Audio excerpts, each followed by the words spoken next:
And hello to everyone out there today. It is I, Daxayomi. Hello, everyone. Actually, I need to put that down for a minute. And hello, Shanera. I hope you're doing well today. And for anyone else that might be out there today, I am starting my new streaming schedule, which is to start sometime after 5 and hopefully starting no later than 5:30ish. I'm still having to get used to starting way earlier than I normally would, because I need to sleep at some point. And I have decided that in order to help me actually get sleep, I'm going to start going to bed a lot earlier than I normally would, but then I end up sleeping for like a good anywhere between like 6 to 8 hours, and then waking up pretty early in the morning instead. That is essentially what I'm going to be doing going forward, and it's probably going to be like the only way for me to like actually function as a human being. Because for a long time I have been doing way too much just like intermittent napping, and like that has honestly probably been doing not a really good number on me. And at this point I'm like, I just need to finally settle down on when do I want to actually sleep. And so I've decided that I would make it to where my evenings are now like, I actually go to bed like earlier than I have done in a very long time, but will wake up a lot earlier than I normally ever do. Admittedly, a lot of this is kind of because I don't want to miss Spacey streams. I mean, I admit I'm such a big sucker for them. So I was just like, you know, I could catch the tail end, like I could catch like the end, like more towards the ending of their streams versus like only catching the beginning. So I'm like, you know what, that probably sounds a lot better to me. I also like the idea of being able to wake up early so that I have time before work to like actually get myself started for the day before doing anything else. Also, I want to change my activity to gaming, because that is what I am doing right now. But yeah, I know that for probably most people this isn't like such a big change, but it's like for me, I really need to give myself more time to actually like sleep. What? Underswap papyrus? What?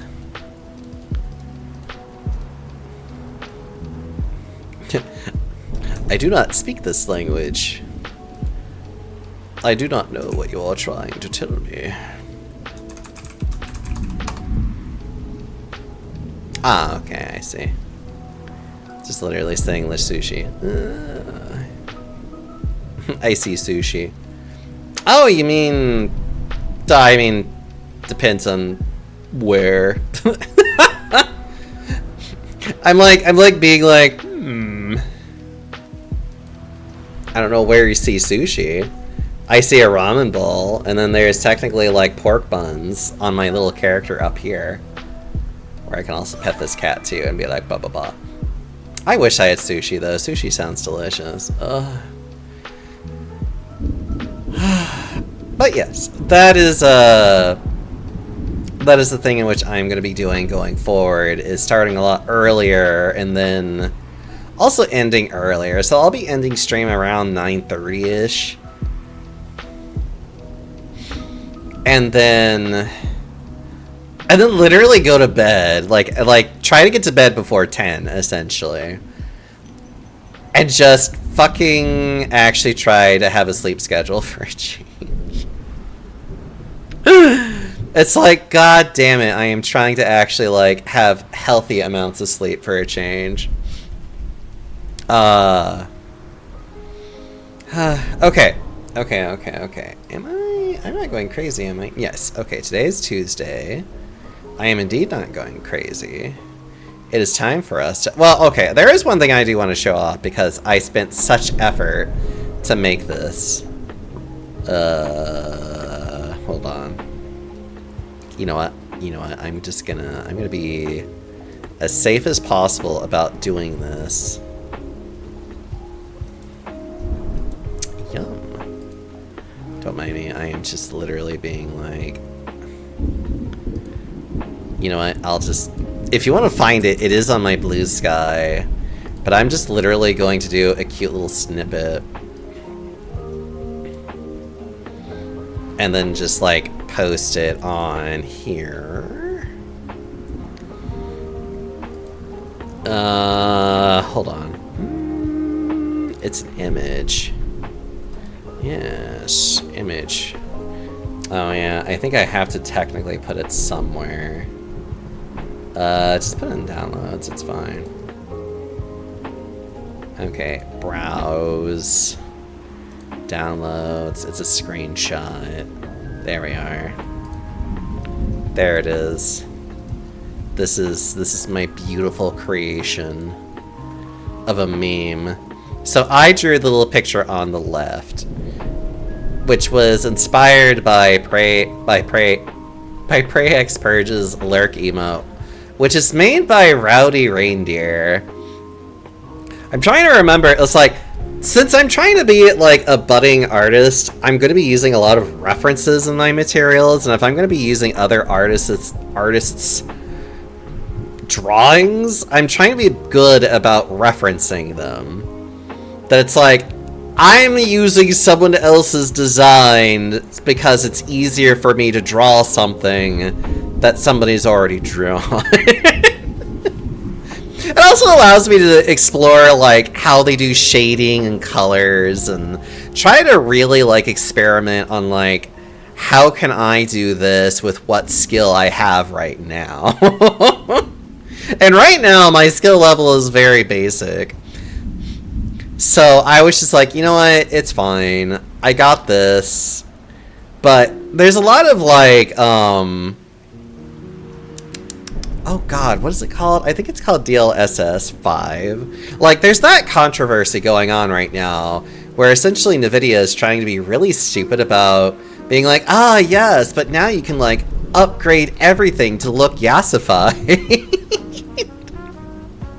Like, yassified and more realistic and, like, wonderful looking, and I'm over here like, uh-huh.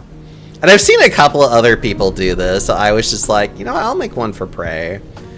Because I love them, and I just wanted to do something stupid for them. So I made this dumb little meme of just being like, it's like, yeah, I threw this image through the DLSS thingy, and it came out with this.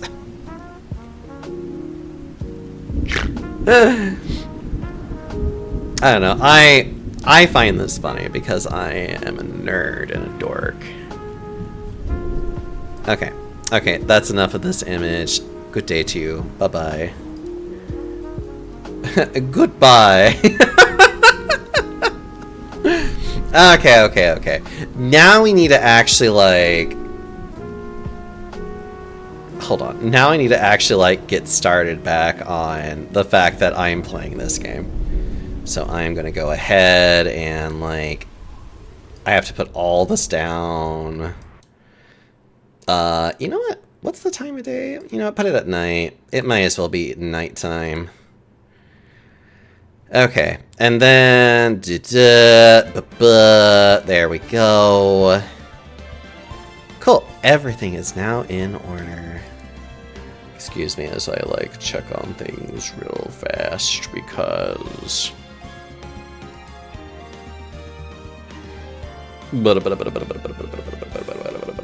Okay.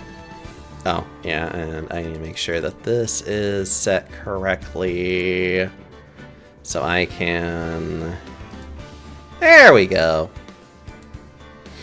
Okay. Everything is set correctly so that if I need to respond to something, I can. Okay, we are going to continue with our court case. The stolen turnabout. We are going to do more investigations because... Our client is now being convicted of murder versus larceny, which is... it's a step. That's a step in the wrong direction. That's really all I can say. October 13th, 3:02 p.m.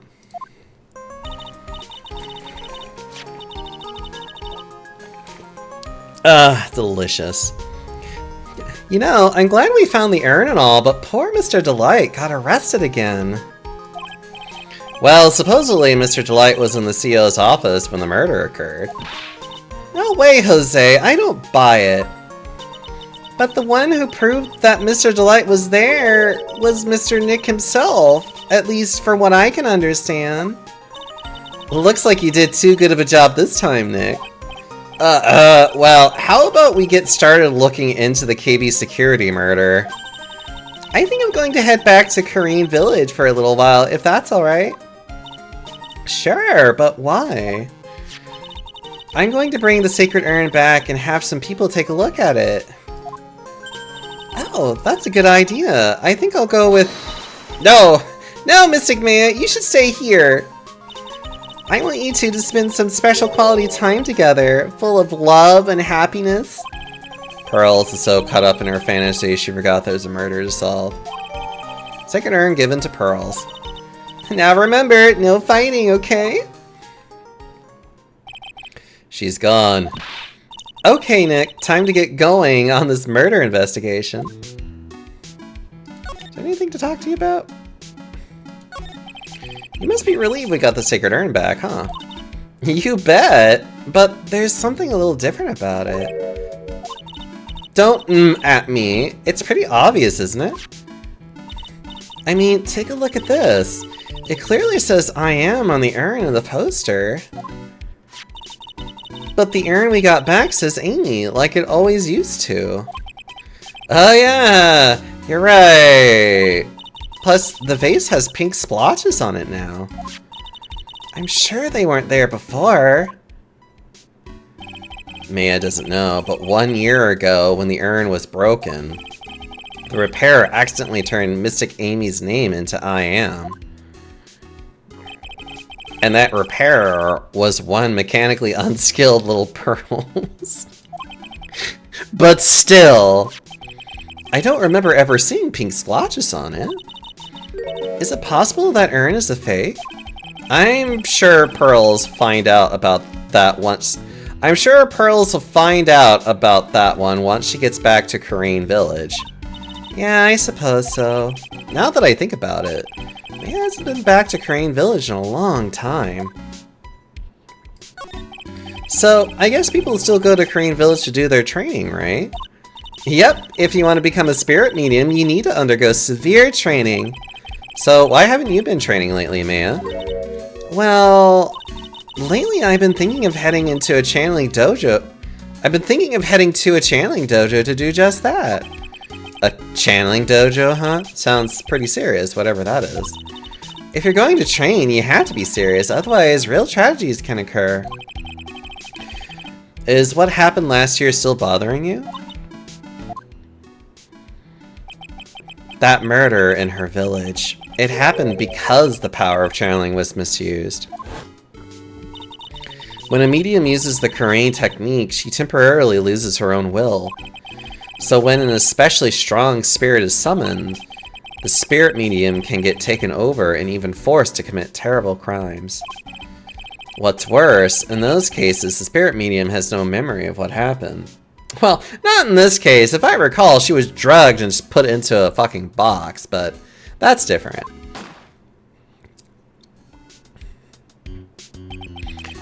That murder, it wasn't your fault, Mia. You know that, don't you? I suppose not, but I guess I'm still a bit shaken up, that's all. It sounds like being the Master of Kareen is going to be a heavy responsibility. So, what do we do now? Isn't it obvious? We should get out there and investigate the murder! Well, first, we need to find out exactly where KB Security is located. Hey, why don't we ask Miss Delight? She should know. Besides, I want to ask her some stuff about motorcycles. Motorcycles? You're not thinking of getting one, are you? I'm not the same little Maya who used to be happy with her dinky little bike, Nicky boy. Speaking of asking around, I got a few questions of my own from Mr. Delight. Okay, well, let's make sure to go to the detention center, too.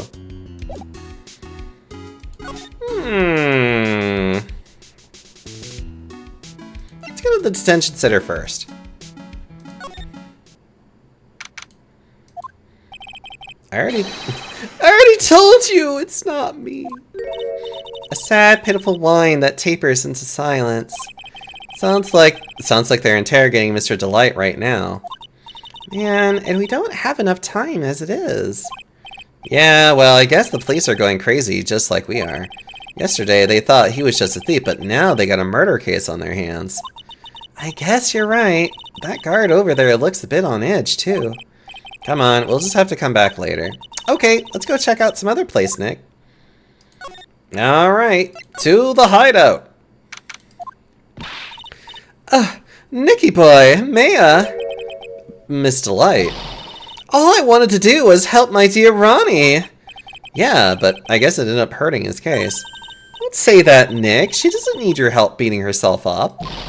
Hey, Nicky boy, please. Please help Ronnie. He's not a killer, I swear. My Ronnie wouldn't hurt a fly. Alright, I'll poke around and see what I can find out. Really? Are you serious? I'm so happy. I knew asking for your help was the right thing to do. I don't know what I can do to help anymore. I had no idea Miss Delight had such a vulnerable side. Listen carefully, Nicky boy. My Ronnie would never, ever kill anyone. It's just not in him. I don't think he would either, Nick. Yeah, but you have to admit he's got a bit of a temper to him. It's not that hard to imagine him just snapping and screaming, "Please die!" He would never say that. Anyway, Miss Delight, he might not be a killer, but he's still going around saying that he's a thief. I already told you. That's just a fantasy for him. Miss Delight, I hate to say it, but you're the one living in a fantasy world. What? How dare you say that to me, Nicky boy? I know everything about my Ronnie. We don't have any secrets between us. Ronnie isn't the thieving type. He's so honest that he wouldn't even sneak a nap. He's so honest that he wouldn't even steal a glance. A thief? Ha! The very idea. I guess I just don't get it. Huh? Get what? I just can't understand how they can be so different and yet be such a happy couple. Yeah, they sure are different. Come on now, Nicky boy. It's not that mysterious, is it? It was love at first sight, for me anyway. What? For you? Love at first sight? So was it really love at first sight when you first met Mr. Delight? Well, maybe not at first sight, but Ronnie saved my life. Saved your life? I was at work one day when two robbers suddenly rushed in. Well, I'm not the kind to just curl into a little ball in a corner, so I fought back. Robbers? Yeah, they took me hostage. I was so frightened. They were both carrying these huge knives, and I broke down into tears. Yeah, I would too if I were in that situation. Oh, I think I get it. Did Mr. Delight come running to save you? Yes, exactly. I remember he looked so handsome in that guard uniform of his. He went right up to those two knife-wielding robbers and screamed in their face. Please stop it, he screamed. I could see the robbers' faces turn pale. The high-pitched shriek of his does have a surprisingly strong effect on people. Then, crying and swirling his arms like crazy, he attacked the two robbers. I'm sorry, this image just makes me giggle. All by himself, he came to save me, a total stranger, all by himself. He was so scared that he was crying and shaking, but he still risked his life for me. Wow, that's a great story. Yeah, he may not look it, but in a tough situation, there's no one better. That's why I fell in love with him like I did. That's so romantic. I'd fall in love too, I guess. Nick, I hope you'll do the same for me if I ever get taken hostage. With Mia, that possibility always seems to loom in the not-so-distant future.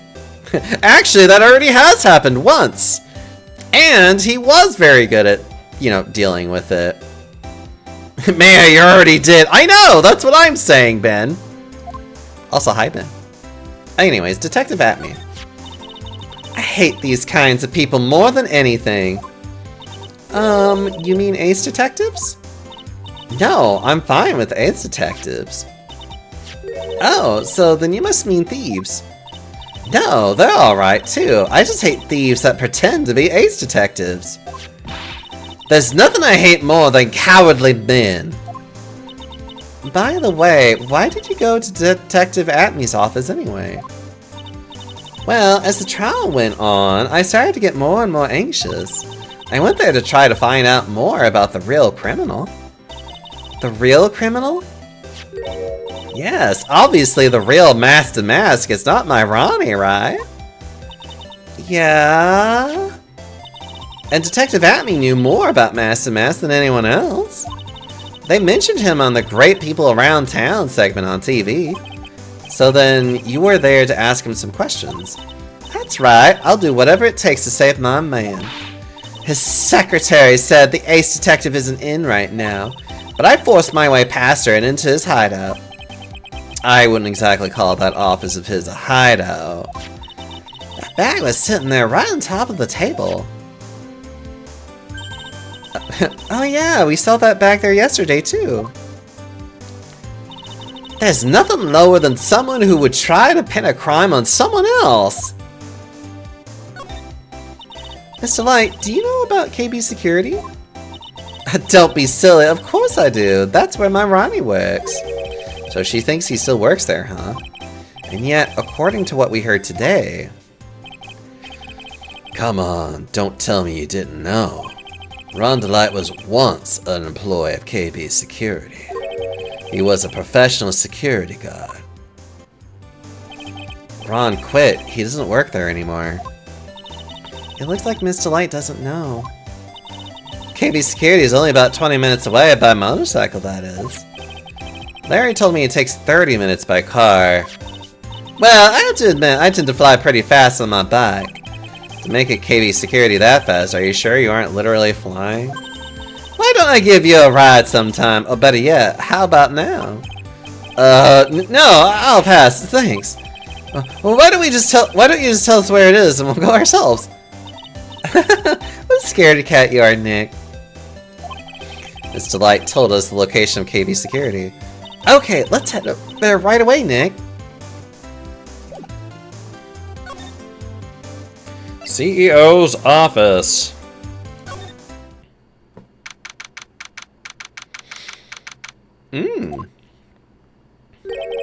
So I guess this is where it all went down, huh? The walls in here look thick, just like you'd expect in a CEO's office. What's that got to do with anything? Hey, it's you guys! Oh, it's Detective Gumshoe. Today was a real train wreck for you guys, huh? I'm gonna press the suspiciously self-destruct looking button on the wall. I do too. Sure was, pal. That prosecutor made real fools out of us. Yeah, I feel for you. Wow, that's not like you at all. I thought you'd be more like, oh, that was great. You guys deserve what you guys got what you deserve, pal. Or something to that effect. Do I really sound like that to you, pal? If the gumshoe fits. Well, anyway. The point is I can tell when someone puts their heart into their jobs.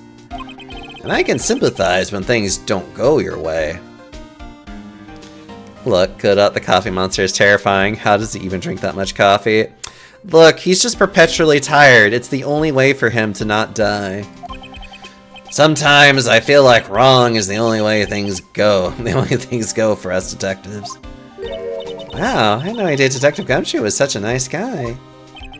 Now, if this little love fest is over, maybe we can start investigating?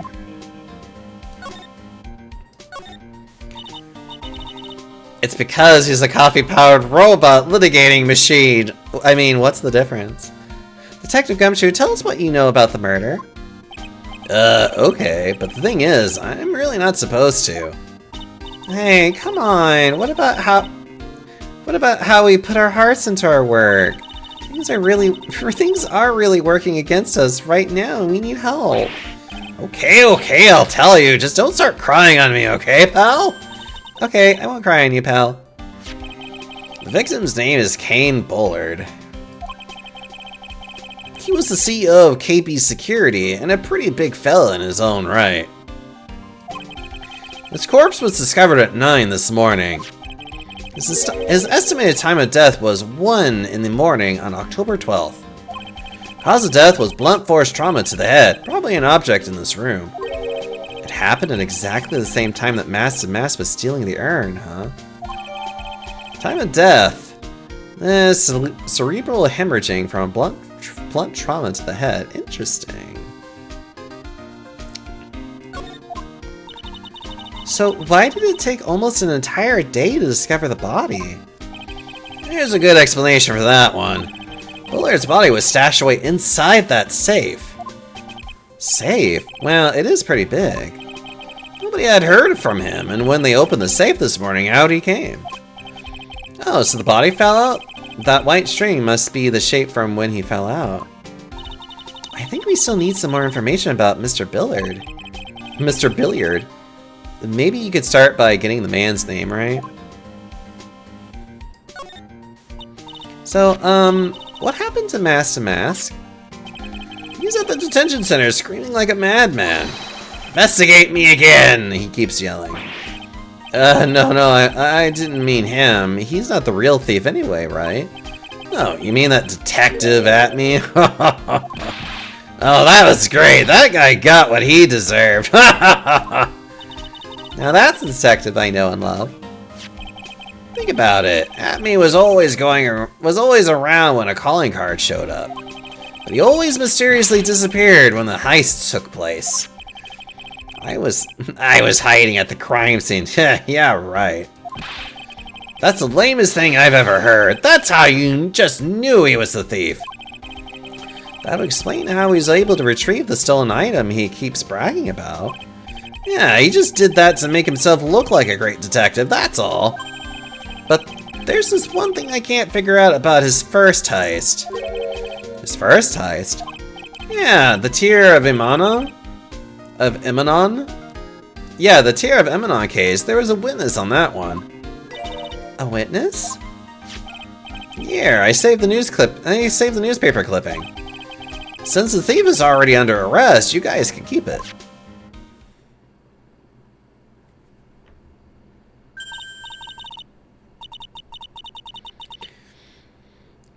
Hey, this guard here. Haven't I seen him somewhere before?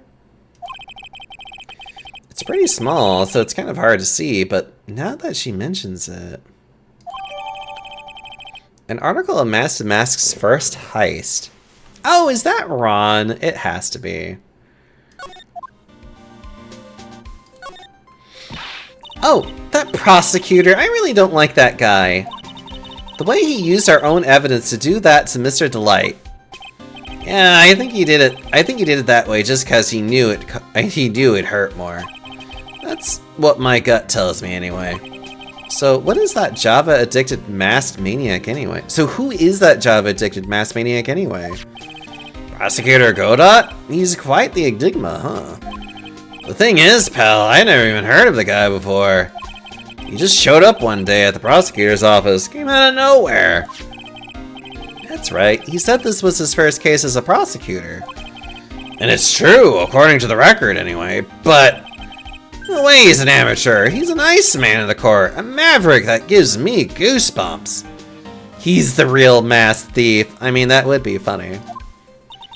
Goosebumps? You? Yeah, I knew something was off about him, so I asked around. Nobody would talk to me. They all just turned the other way. Poor Detective Gumshoe. I had no idea you were so unpopular. No, that's not what I meant.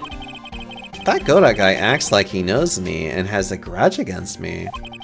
I get the feeling he's hiding some kind of dark secret. Delicious dark secret. I'm gonna check this again.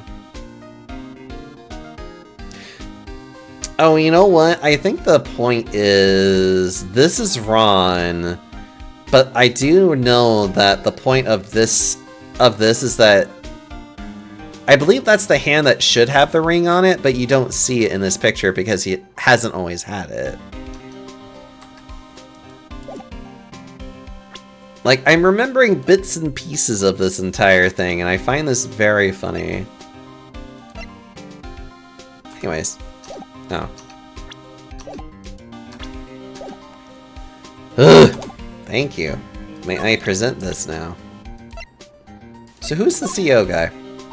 Detective Gumshoe, tell us more about Mr. Shane Bluebard. That's Kane Bullard, not Shane Bluebard, pal. Oh, yeah, the victim in this case just doesn't make much of an impression on me. Well, you were the victim up until Mr. Bullard was found dead. So pointy, he could probably drill through that thing. Hi, Happy, how are you? Happy, did you see my drawing that I did? It makes me happy. I wonder. I don't know, I hope people like it.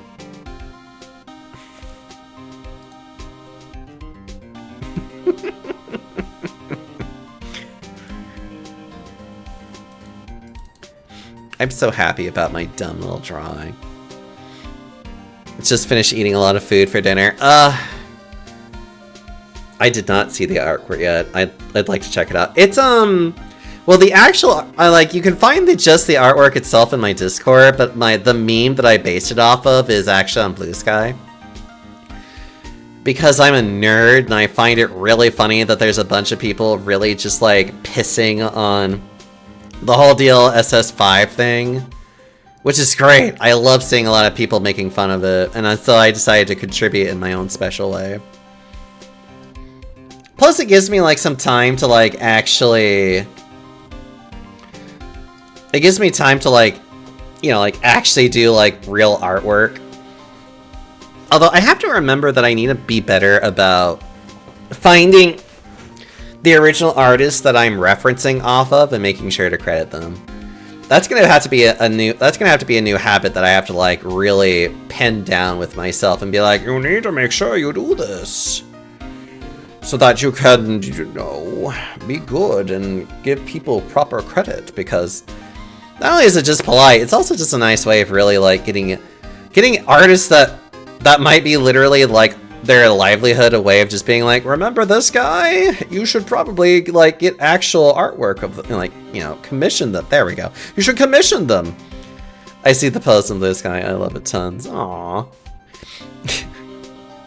Like, I was just inspired because I know that like Prave has that stupid fucking potato that he'll sometimes show, and so I'm just over here like, ah yes, this is what I will do. I'm curious though.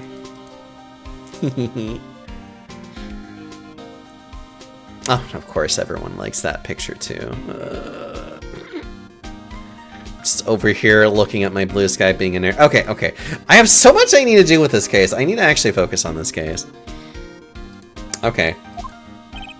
Yeah, and his body wasn't discovered until this morning. Anyway, we don't have enough information yet. Can you help us out? Sorry, I'm actually a little confused myself. For some reason, I'm just blabbing like an idiot right now. Okay, Nick. Now is our chance to get more info about the victim, so hurry up and ask. And now I'm thinking, that's so innocent thoughts. Uh-huh. Can you tell us some more about Mr. Bullard? Yeah, he was the CEO of KB Security, right? What kind of company is it anyways? Well, the company basically sends security teams out to buildings to guard them. Mr. Bullard must have had the chance to learn a lot of secrets doing this kind of work. Oh, and I don't know how to put this, but the guy was kind of a money grubber.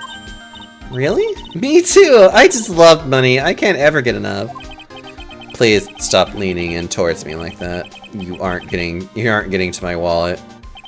Anyway, it looks like he did some pretty shifty stuff to earn his millions. Oh, So that's my problem. I need to be shiftier. Let me go already. Apparently he was involved in selling trade secrets between rival companies. Oh, that's pretty dirty and underhanded. Yeah. Oh, KV Security used to head security operations against Mask to Mask. What? Really?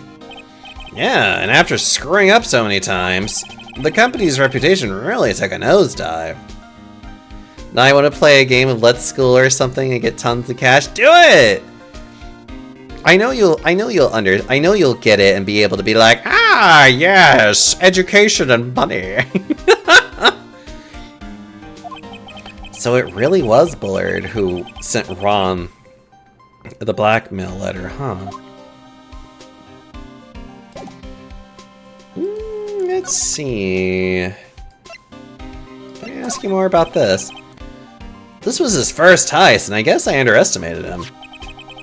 I was sure I was going to get him, so I was careless and lost the info on the witness. By witness, do you mean the guard in this photo? Yeah, he and the detective worked together to try catching Mask to Mask. But he got away, huh? He got away anyway, huh? That guard? I got the weird feeling that I've seen him around lately.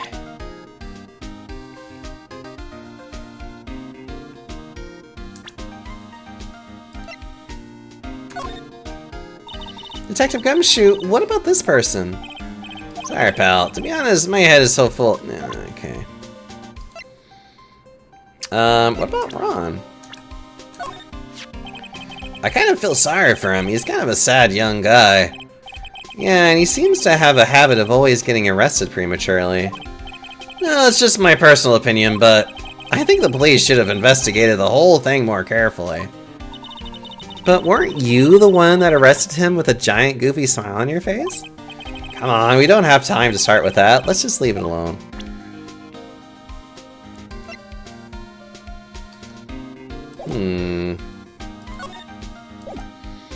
Anything else to present?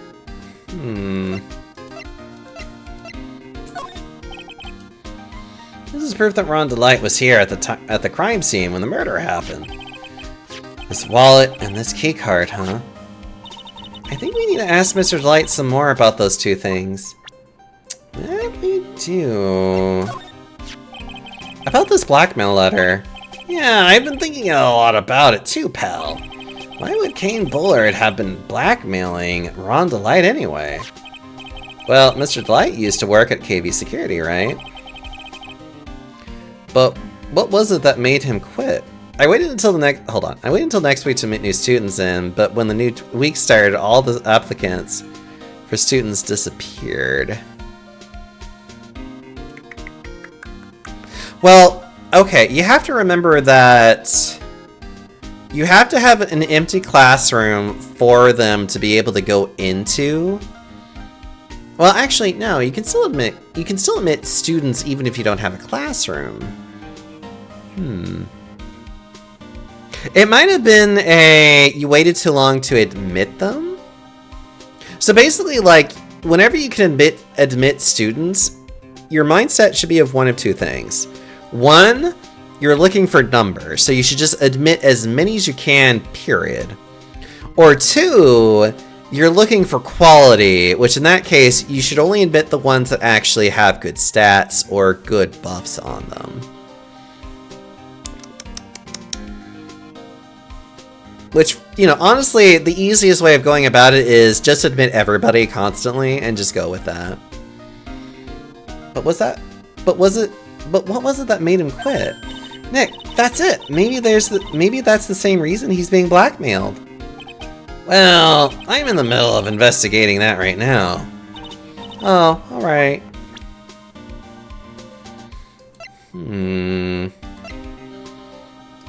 Anything?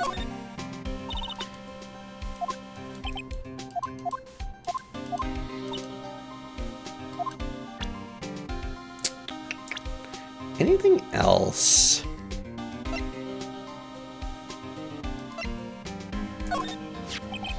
Guy is a real puzzle, if you ask me. Then maybe I should be asking you, do you know something about him? Why would I know something? Well, it sure sounded like you two knew each other from the way you acted today. It's Mr. Goda that acts like he knows Nick, not the other way around. Exactly. You'd think I'd remember someone like him. I still say the whole thing's a bit suspect.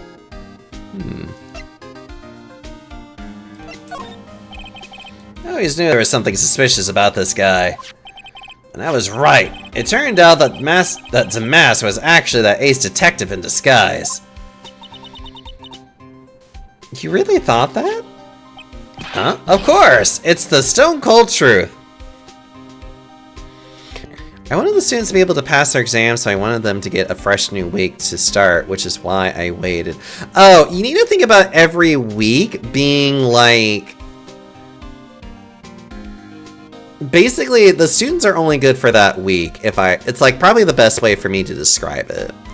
Like, once that week is done, I think the students do get like eliminated because it's like you basically have dismissed, you have dismissed their applications essentially. Because they're already too late to basically like to catch up essentially. So it's a matter of, as students come in, you just need to admit them.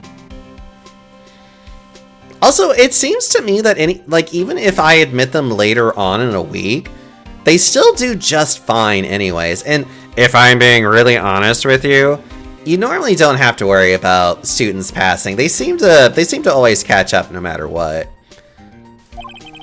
Sooner or later, a guy like that always shows his true colors. Yeah, well, I think we saw a little too much of his colors today. Yeah, I gotta agree with you on that one. I get the feeling there's nothing else for me to do.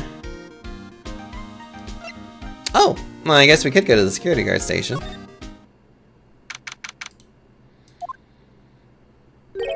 Wow, this is really something else.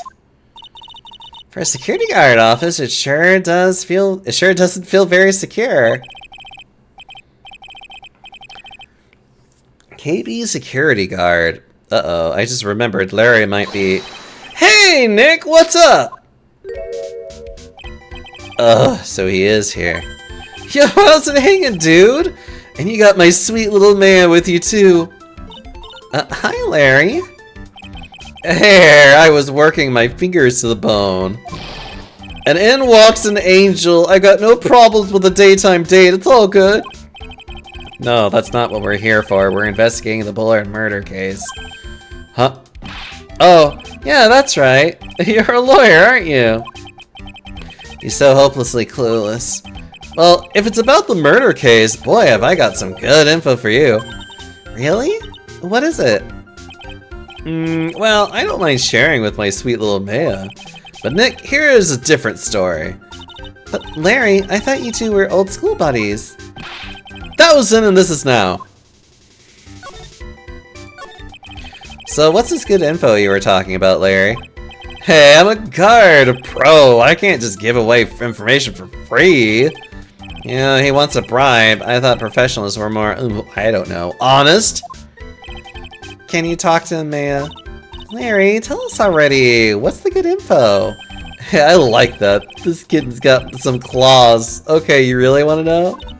Yeah, so tell me. Okay, so the thing is, Rondelite was an employee here. And naturally, since I'm a pro, I looked into his background. Follow me? Yes, you're a pro. I follow you. Go on. Well, 1 year ago, Rondelite was fired. And there was no warning at all. It just happened all of a sudden. I know this is a small company, but I think that was pretty awful. I guess he must have done something bad to have gotten fired like that. Like, maybe skipping out on his work to go pick up a hot chick or something? No, that's just you, Larry. So what is it like to be a part-time security guard? Let me tell you, it's tough. Well, you know me. I get by alright, I guess. First, I have to keep my eye on those monitors all the time. Monitors? There are security cameras set in each room around the building. It's really hard. Sometimes I feel like my eyes are gonna fall out. And if I see something suspicious, I have to contact one of the teams. What teams? Security teams for this company. They're supposedly the best in the business. But I'm no amateur either, so if it's something small, I don't bother calling them. So in other words, you basically watch TV screens all day. You were in this office when the murder took place, weren't you? Why do you say that? This is just a part-time job for me, and I can't operate the equipment. I'm dumb. Even if this is a part-time and you're an idiot, you're still in charge of security here. Hey, give me a break! Don't try to pin the whole thing on me! That's not fair, Nick! What? I don't think you can expect someone like him to take any responsibility. Anyway, the point is you were here for that night, right?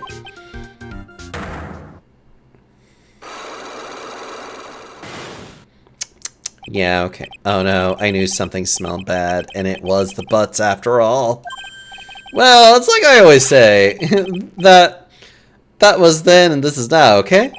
It looks like I'm going to have to break his psyche lock after all.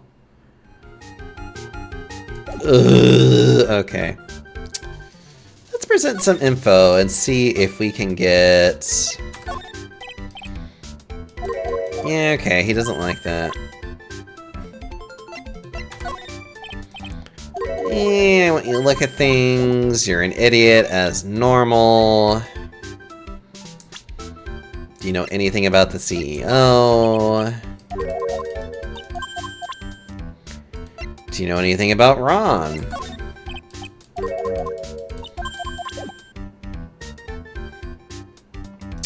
You know what? Let's see what the first question is. What is the first thing I have to prove?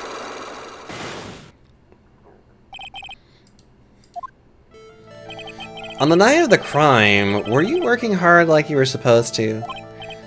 What? Of course I was! Why wouldn't I have been? But didn't you sneak out of work just yesterday to go see Miss Delight? But that was that, and this is this. Is there any chance that you snuck out of work last night, too? Never! I didn't sneak out! I'll tell you what, I'll even bet you $1. $1? Wow, now that's confidence. What's with that drenched in the rain puppy look on your face? Do you have any evidence that I left my position, or are you just pulling my chain? The evidence that Larry was not managing his station when the murder is happening is...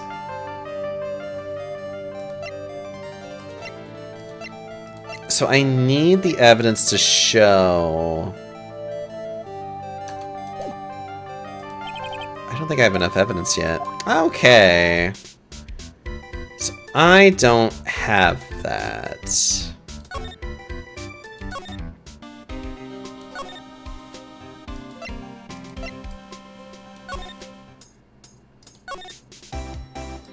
see if Ron is... Nope. Okay. Okay, Wow, this place is literally crawling with cops. What did you expect? Now that we know he was actually masked to mask, this must be incredibly embarrassing for them, don't you think? Yeah, I guess they're trying to make up for it by tearing the place apart. Hey, I just noticed. Gumshoe is nowhere to be seen. Well, he is a homicide detective. He's probably working on the murder case. But wasn't he in charge of the mask-to-mask investigation all the way up till yesterday? Well, a murder case is a lot more exciting, isn't it? He'd say something like, "There's nothing like a good murder case, pal." Points for the equality of the impression, but I'm not sure Gumshoe has a bloodlust, Mia. Well, I was just curious about that, really. Let's check all these other places. The treasure of Corrine exhibit is all ruined now. Yeah, I'm sorry, it's just so sad. This was our big chance for everyone to learn about spirit channeling. Maybe I can cheer her up somehow. Well, now that we got the sacred urn back, maybe they can reopen it. Really? Sure, maybe we can label it the Urn of Mask's Desires. That would probably attract a lot more attention. Wow! Whoa! That's brilliant, Nick! You could clean it up and be filthy rich! Woohoo! Wow, that was surprisingly easy. Let's see, anything else here? It's you, Mr. Wright! Miss Andrews, what's she still hanging around down here? So, how's it going? What about the sacred urn? The urn? Oh, that. It's been taken care of already. What do you mean, oh, that? Taken care of? Do you mean it's been found? Yeah. It was brought in during the trial today. Wow, really? You really are the greatest, Mr. Wright. Mr. Wright had nothing to do with it. It was Master Mask's wife that found it. Do you know anything about yourself? Well, anyway, I'm so relieved. I just heard all about it on the news. So that detective was actually the thief all along. It looks that way right now. It's my fault. I'm the one who ended up hiring the mask to guard the treasures. Don't blame yourself. You were just doing your job. Hey, Nick, if she wants to apologize, you should let her. So, when was it that you hired Detective Atme again? About 20 days ago. And when was it that the Mask to Mask calling card arrived? That was about 10 days ago. So he sent a calling card to the very place he was hired to guard. I guess that's it then. Detective Atme must have really wanted the sacred urn after all. I guess so. What?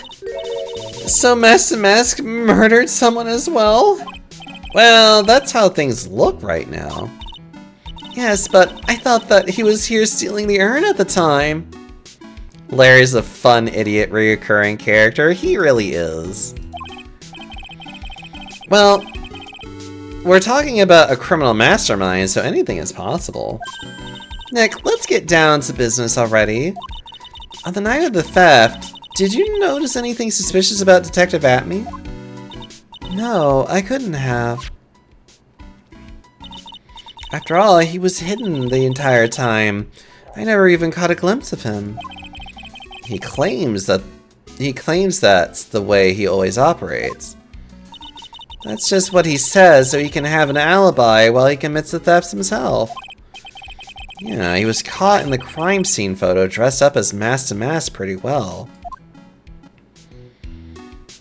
I'm so glad that you got your sacred urn back. Yes, but there's still something about that. There's still something that bothers me about it. What is it? I'm not exactly sure, but somehow the urn that came back seems different. Really? You wouldn't know anything about that, would you, Miss Andrews? No, I don't know anything. Why would I?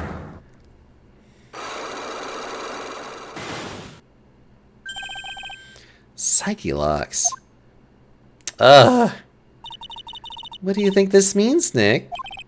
It means the person that holds the secret to the mystery of the sacred urn is our very own Miss Andrews.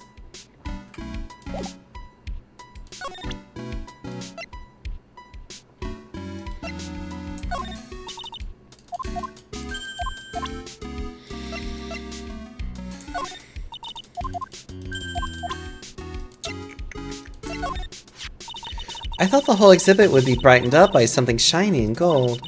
That's why I went to the trouble of borrowing it from a branch family training hall. A gold statue is totally cool in my book. It arrived rather late, so I thought I wouldn't be able to put it on display. By the way, it looks like the statue was moved on the night of the theft.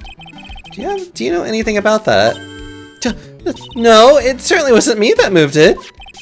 Why is she so flustered all of a sudden?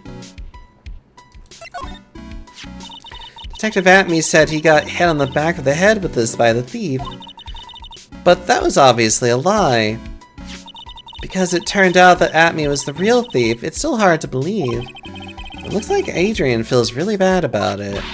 I'm going to take full responsibility and fix that sword myself. I know I don't look it, but I have complete confidence that I can fix it up. I can fix it right now. I promise I'll fix it up so you never knew it was bent in the first place. Please be gentle with it.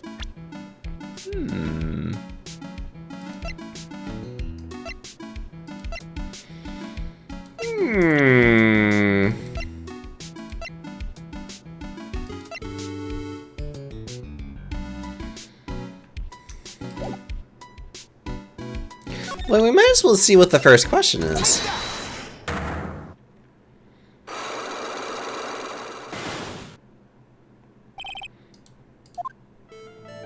Miss Andrews, do you know anything about the Sacred Urn?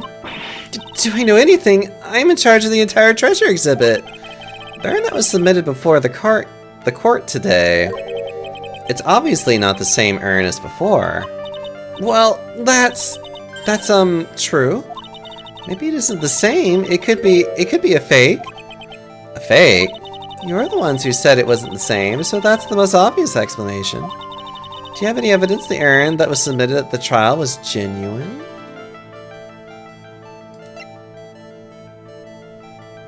That it was genuine.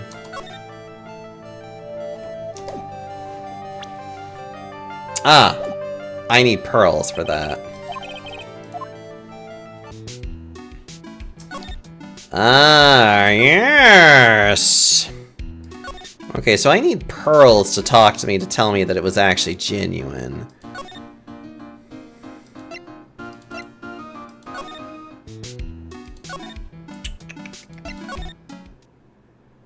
Still nothing there. Interesting. Okay. Wait. You know what? It's probably here. Then the CEO's office. There we go. Alright, time to examine. Oh, there's a button here. Let's see. Hey, cut it out! Don't press that! That was pretty funny. I never knew Detective Gumshoe could jump like that. What is that button anyway? It's an emergency buzzer. It says it right there on the panel. Oops, you're right. It's written right there. Nick, how many times have I told you to read the instructions first? This alarm is connected to the basement guard room. It's used to summon security up here. Really? Then it's possible on the night of the crime. Oh, so when the CO was attacked, do you think that maybe he pressed the buzzer? Yeah, I thought about that, so I asked around down there. But they said that the buzzer never went off that night. Also, we couldn't find any fingerprints on the buzzer. Mr. Bullard, the victim, wasn't wearing any gloves, by the way, just so you know. I think we'd better go and talk to that guard about this emergency buzzer. Interesting. These look like some kind of bookshelf rolling cabinet hybrid. I can't get in between these two shelves. Don't strain yourself trying. It looks like the shelves are controlled by a special panel. So I guess it's one shelf at a time, huh? Looks like they're filled with bunches of files. Yeah, files filled with data about security jobs that were hired to handle. A good night's reading if you got insomnia. I was hoping for something a little bit more exciting, like UFOs or something. This must be the CEO's desk. It's a lot simpler than I would have thought. Hey, that looks like a super soft chair. Let me try it out just for a second. Ah, nice. I feel like just like a CEO. Hey, you, whip me up a cup of something really expensive, a port tea and some scones. Move it. Ah, this is the life. The victim sat in that chair just before he was brutally killed, you know.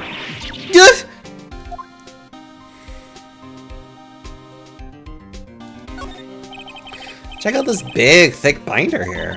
Leave the heavy lifting to me, Nick. Reading a file isn't exactly backbreaking work, just a little hard on the eyes. What did you find out, Nick? This file, it's not about any sort of security operations or anything. This huge file is all about Mask to Mask. It's full of info on him. What? What kind of info? It's filled with incredibly detailed information about his methods and the crime scenes. Hey, Nick, look at the last page. It's a list. Let's see. Tier of Iman, 100,000. This looks like a list of all the treasures that Mask to Mask stole. So then 100,000 is the value of the stolen item? I don't know. That number sounds kind of low to me. I think I'd better secretly make a copy of this list.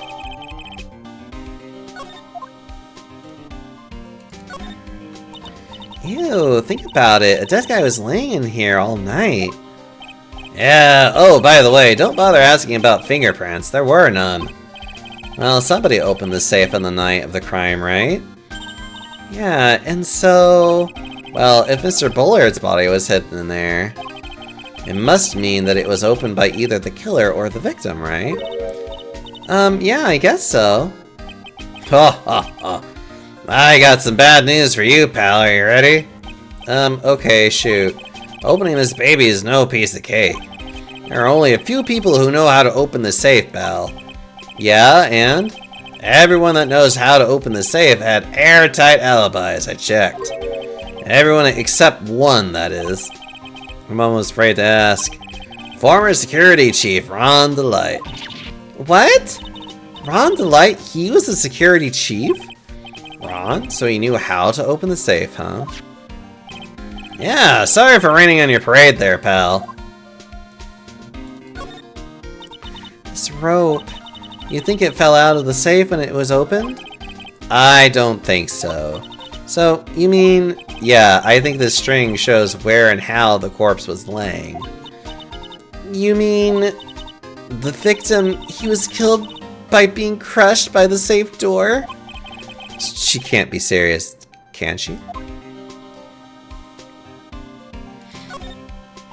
Wow, look at that huge frame photo. Tall mountains rising majestically against a dark and cloudy sky. There's a title written on the bottom of the photo. The greatest sunrise of my life. This is it. This was his best sunrise? Either this guy didn't get out enough or he had really rotten luck with the weather. Maybe if he had lived a little longer, he would have seen some better days. Just shitting on him, like, please.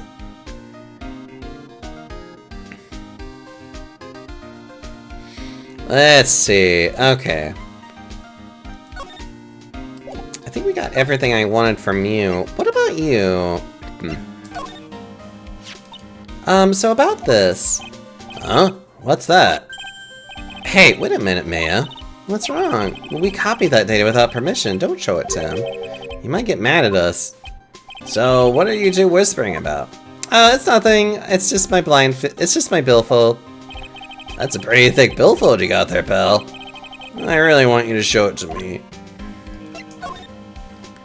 Detective Gumshoe, about this right here. Yeah, okay. Now we can move over to you. Now we can present this. Hey Larry, there's something I want you to look at.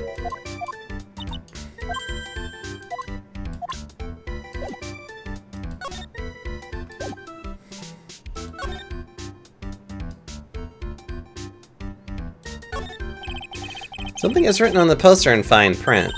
The guard's 5 commandments. Wow, that sounds serious. Let's see what it says. 1. Obey thy superior. 2. Respect thy superior. 3. Smile at thy superior. 4. Salute thy superior. 5. Buy donuts for thy superior upon command. Signed, Wendy Oldbag, head supervisor. She's one tough old bird, let me tell you. Cross her and you come face to face with her real, genuine ray gun. Yeah, sounds scary, alright. Well, fortunately, she's on vacation. That's why I'm so relaxed right now. That's my partner's seat. Your partner? Well, that's what I call her. She's my supervisor, actually. Kind of a weird old lady. There's tea spilled all over that machine, you know. Oh, don't worry about it. Just the other day, I spilled some chocolate milk on mine. It still works fine, more or less. They really know how to build them, I guess. Hey, Larry, that's your jacket, isn't it? That's right. Did you know you hung it right on top of some kind of lever? Yeah, sure. I was told to never, ever touch that lever. She scowled and huffed at me. Something terrible you will do. Something terrible will happen if you do. You got it, Greenhorn? So, why you hang your jacket on such an important lever? Because it got me curious. If the jacket's weight pulls the lever down, that's what they call an accident. Doesn't the suspense just kill you? Don't you want to know what will happen, huh?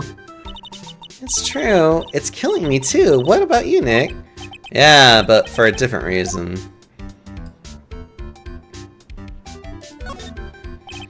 That's my workstation. Pretty cool, huh? I keep a steady eye on the monitors and use that mic for communicating. Look at this equipment. It must be hard to operate. Oh, Biggie, I think there's an instruction manual somewhere in this room. Somewhere? Instruction manual? What are you going to do in an emergency? Well, I guess I'd start by calmly looking for the instruction manual. During that time, my partner, the old lady, would calmly look for her reading glasses. That's what a security professional's called teamwork. Even man, Pearls could run this place better. Hey! What's that supposed to mean? Wow, take a look at these things here. Hey Larry, what are they? Did you say, Hey man, it's not like I have to know what they are to do my job. I always thought they were just some kind of decoration or something. Oh boy. How did this guy ever get a job here anyway? Those screens there show what's going on all over the building, everywhere. And it's my job to keep a steady eye on them, all of them. I wouldn't sound so smug if I were you. Do you watch regular TV on these too? If anyone would sit here and watch TV instead of working, it's Larry. Hey Mia, I'm a pro, okay? Besides, you can't get regular TV on it. And how do you know that, Larry? Because that was my first bit of investigation, if you know what I mean. I know what you're thinking! It was a professional investigation, alright?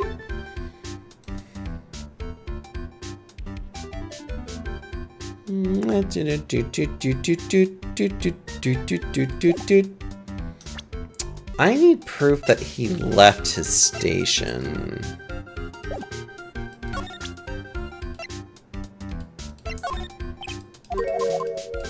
Yeah, of course you know nothing about that. Try this again. Wait.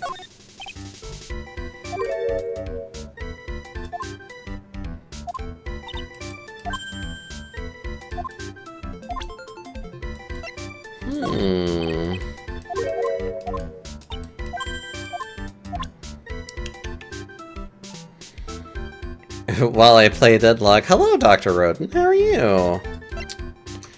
Trying to think what I am missing. Something that made him leave the area. And none of these things so far would explain it.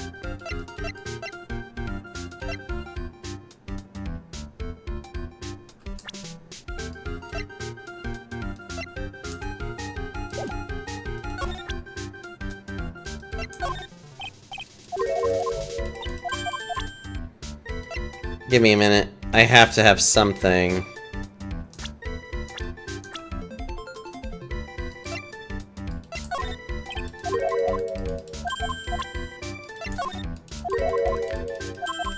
Oh, I don't know what I'm doing. Something I'm missing, and it's making me... What am I missing? What am I forgetting to ask or show something?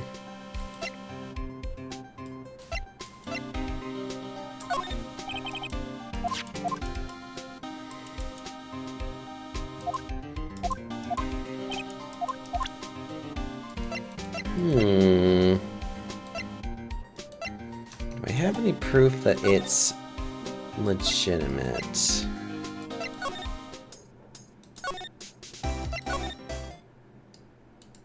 Still nothing there. Still nothing there. Still nothing there. What am I forgetting to look at?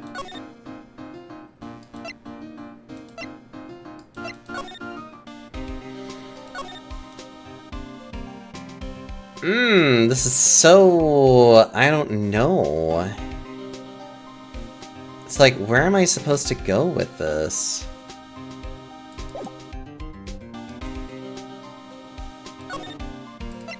Because of course, you're an idiot.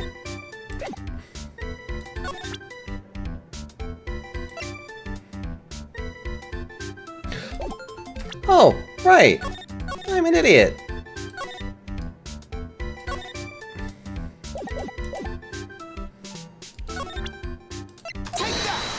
I'm an idiot. I remember. The first thing. It's something I already have.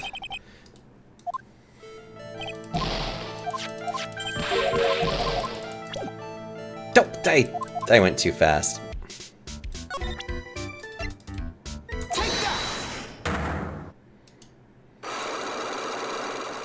Right, I remember now.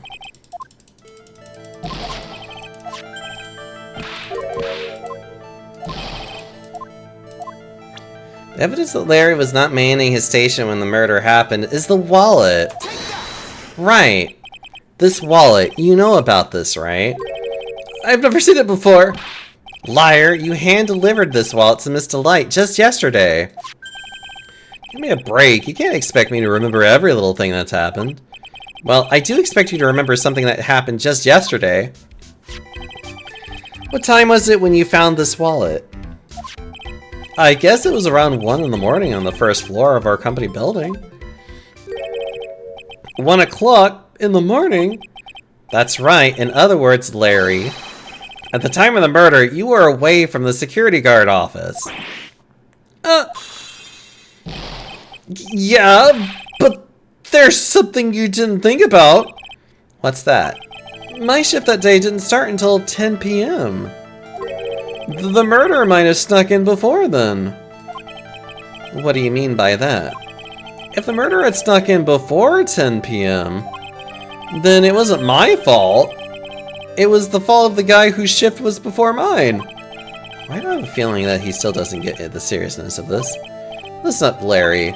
We know beyond a shadow of a doubt that the killer snuck into the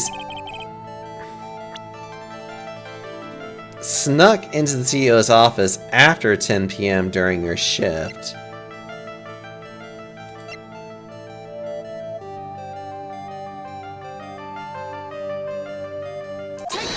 Yeah, because the keycard. Larry, when you use this keycard, does it leave a record? Yeah, it does. But I can't show the record. I can't show the record to just anyone, you know. That keycard's data is already made public in the trial today. What? I didn't know that! Any kind of request for this info like this was supposed to go through me. Why does that sound a bit arrogant coming from a part-time guard?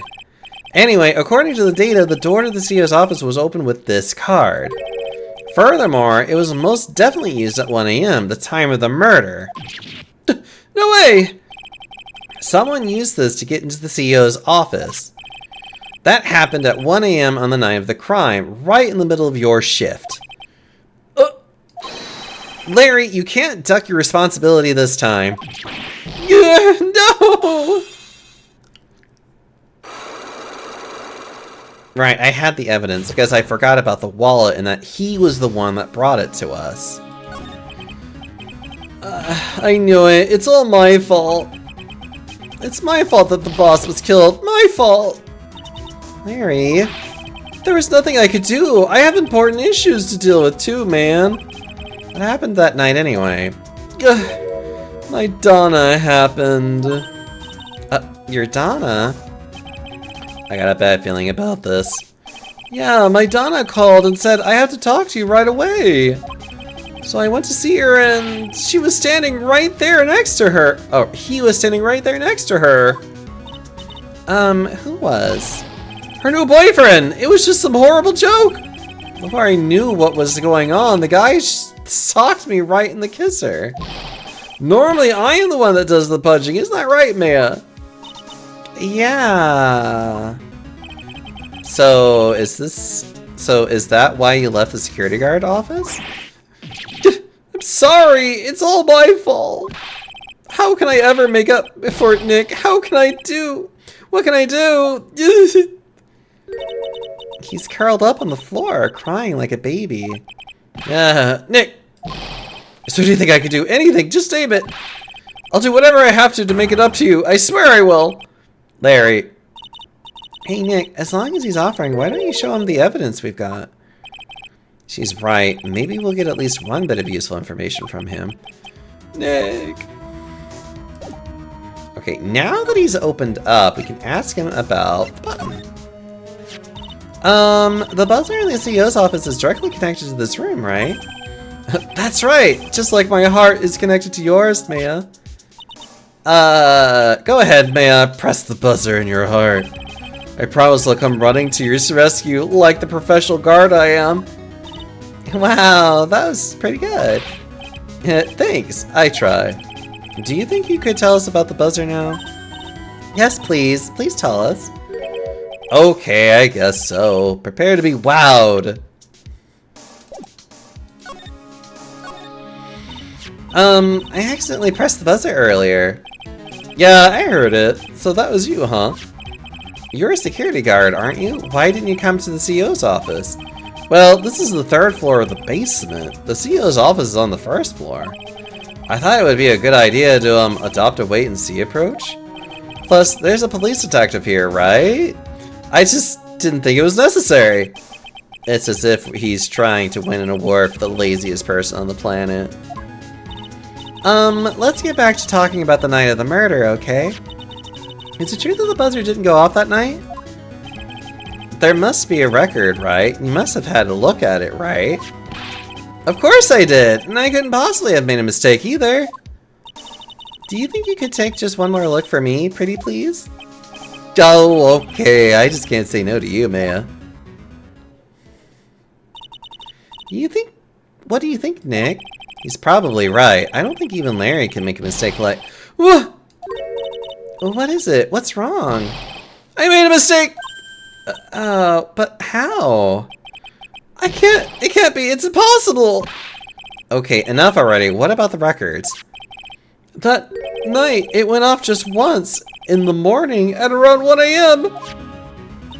1 a.m.? That's when the murder happened. Really? Are you serious? That's terrible! It can't be! Buzzer went off at 1:02 a.m. at October 12th in the CEO's office.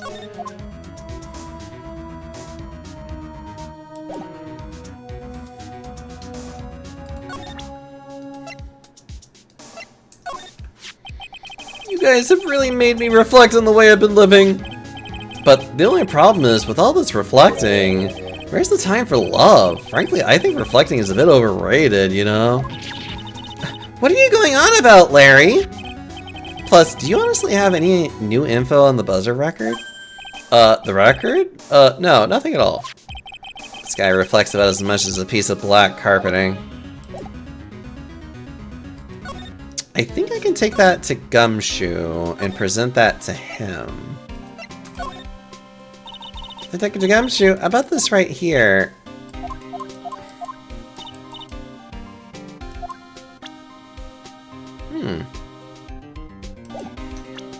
So it went off. Let's see. Detention center. Ah! We can talk to him now. Mr. Wright! Mr. Delight, did they finish their interrogation? Yes, but please don't leave me alone anymore! Mr. Light, you lied to us before, didn't you? Well, you see... On the same night the sacred urn was stolen from Lordly Taylor department store, a blackmail letter you got summoned you to the KB security to hand over some money. And then that's where the CEO, Kane Bullard, was murdered. But there's only one Ron Delight, am I right? So the only question is, where were you that night? This time, I want to hear the whole truth. Your life depends on it. Okay. Mr. Delight, do you still insist that you are mask to mask? Isn't that what I've been saying since yesterday? That was a quick response. Tell me about it. To be honest, it's starting to get irritating. But listen, Mr. Delight. At the trial today, we learned that your identity of the thief, didn't we?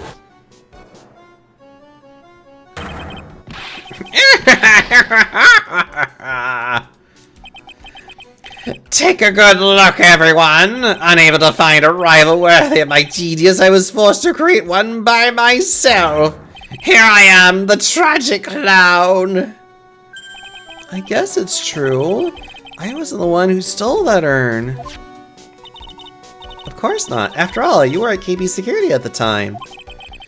So then the person who dressed up as Mask to Mask in this photo, it's gotta be Detective Atney. So that night, you didn't go to Lordly Taylor, you went to KB Security, right? Yes, I went to KB Security at the time the blackmail note said I should. Alright, what happened next? Well, I used to work there, so I knew where the CEO's office was. I knocked, but there was no answer. So then I used the key card to unlock the door. That's probably when he dropped his wallet. When I went into the CEO's office, someone was in there. Someone?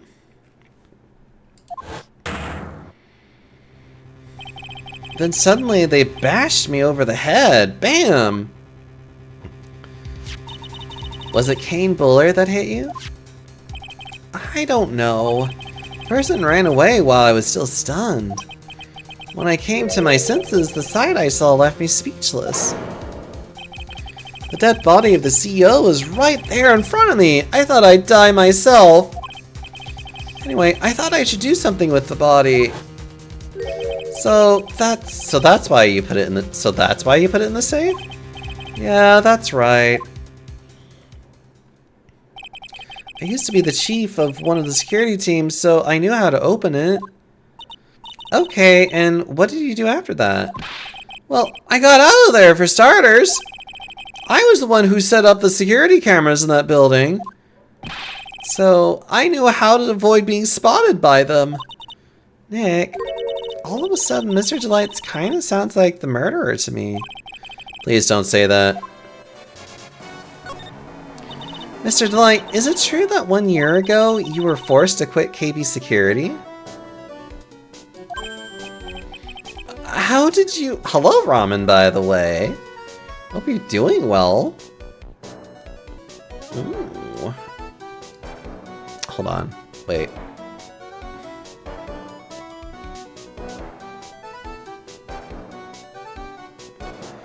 Ah, someone's trying to make plans with me. Although tomorrow is kind of busy for me, though.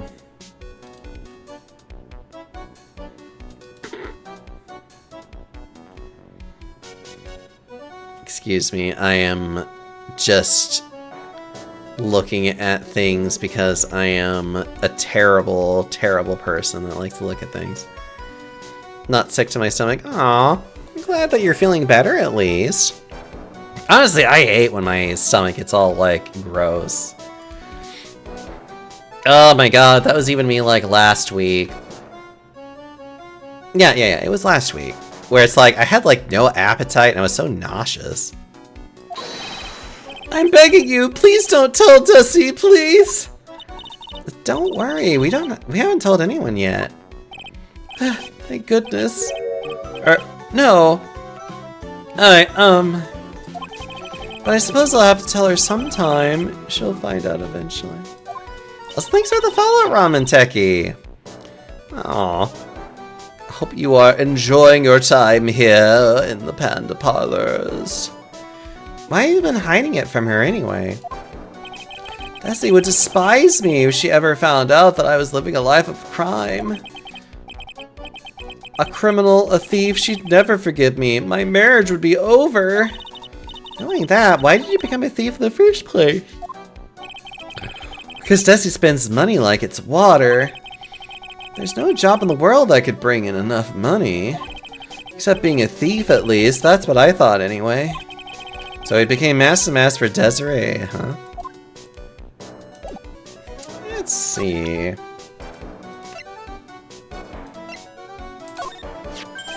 Hey! This is an article about my debut heist! Boy, that was a tough one. Before I knew it, they were hot on my trail. Oh, look at that. That is such a cute little emo. But Mask to Mask, he must have gotten away, right? It says in the article that he disappeared. That's right. I got a sudden burst of inspiration. I had my Mask to Mask costume in a nearby plastic bucket. Then I quickly changed into my security guard uniform. Pretty clever, huh? Wow, wait, hey, hold the phone! I got in this photo. Is that you, Mr. Delight? That's right. Nice trick if I do say so myself. Nice and easy to figure out. Even Pearls could see through that in a heartbeat. Guard in the photo is Ron Delight. But as you might expect, Detective Atme found the disguise. You truly deserve the title of Ace Detective. Detective Atme found the mask to mask disguise. That's interesting. Yeah, and I heard that he brought it home with him. So that's it. That's when Atme got his hands on this. Thanks to that, I got the chance to remake my costume. That must have been really time-consuming, huh? Yeah, it took quite a while to complete. Anyway, a few days after that, I received the first of the blackmail letters. Blackmail letters? You got them starting when? Tell me more now. Hey, calm down. Don't get so worked up. This blackmail letter, is this the first one you got? No, of course not. But this is the first one that ever called me out to a specific location. So did you start receiving blackmail letters after this incident? Yeah, just a few days after the Tear of Emon heist. The first letter, it said, I know you did it. So someone found out about your true identity just like that? It's not easy being a master thief, you know. I got proof that it was you, so give it up, it went on to say. So in the end, I had to give up the treasure I went through all that trouble to steal. Is that right? Hey, hang on a sec. What do you mean you had to give it up? Oh, don't worry. After I put the jewel in the safe deposit box the letter specified, someone sent me $10,000. No one said anything about me being worried, you know. After that, I started getting the plans in the mail. Plans?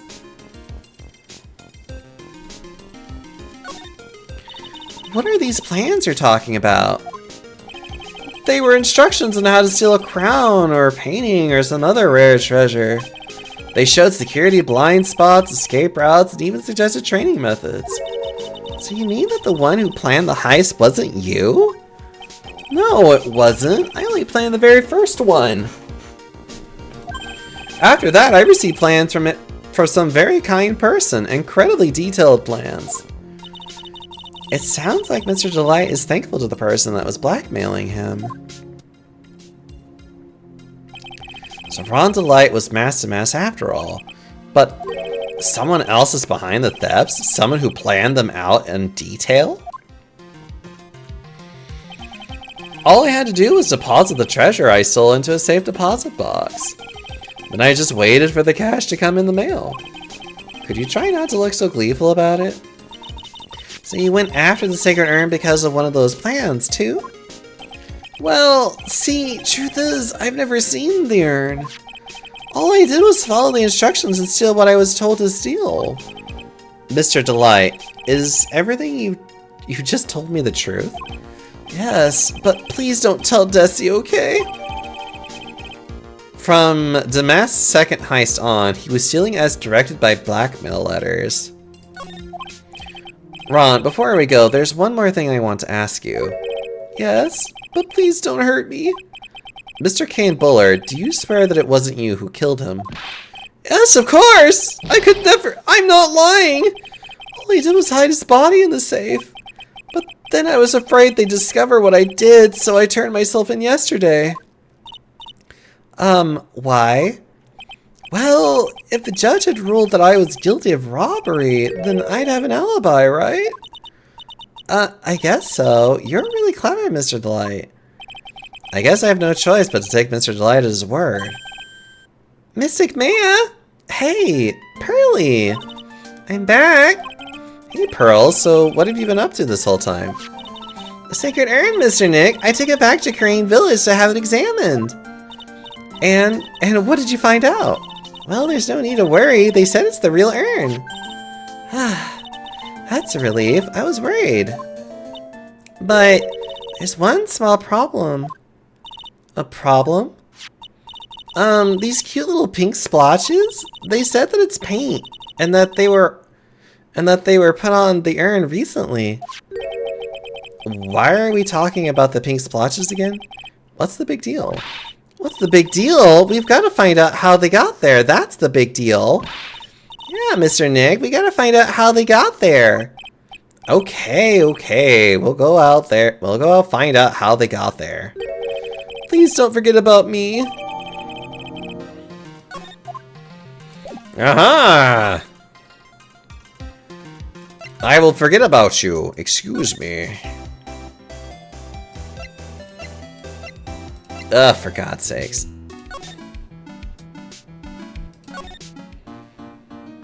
I kind of like how they deal with this in like later sections. Oh, Pearl, how nice to see you. Hello there. Hello there. I haven't seen you around lately. What have you been up to? Well, actually, I was having this urn examined. Oh, I see. Maybe if we take another good look at this urn, we can figure out the mystery of what actually happened here. Nick, let's go look around one more time.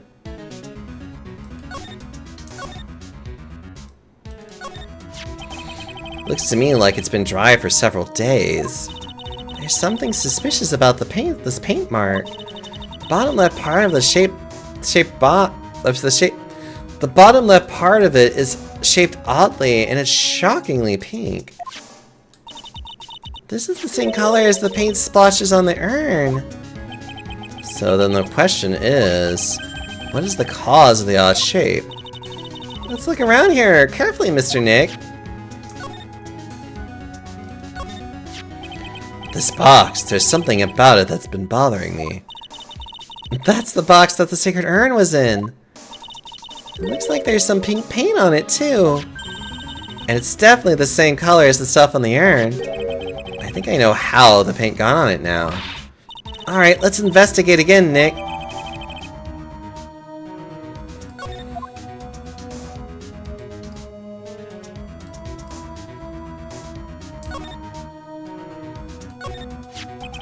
It looks to me like it's been dry for several days. Mr. Nick, could it be that this odd shape is... Yeah, I'm pretty sure this is it. That's the box the sacred urn was in. If you look here, there's a little bit of paint on the box as well. Oh, you're right. Look, it matches. What is it, Mr. Nick? This is all turning out exactly as I thought it would.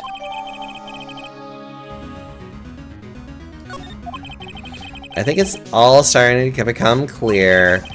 We're that much closer to solving the mystery of what happened to the urn.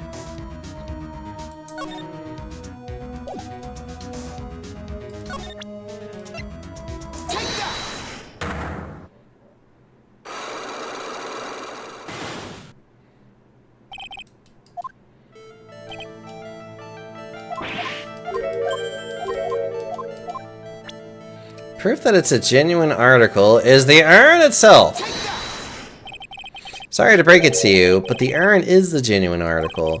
Pearls went back to Coraine Village and had it examined. Is that right? That's nice, but I don't see how. What she discovered was that the urn had been broken again. Did you say again? Yes, it was broken once a year ago, and now it looks like the same thing has happened. And quite recently, too. Recently? Are you saying that this urn was broken recently? Yes, that's exactly what I'm saying. Why do you think it was broken recently? How do you know?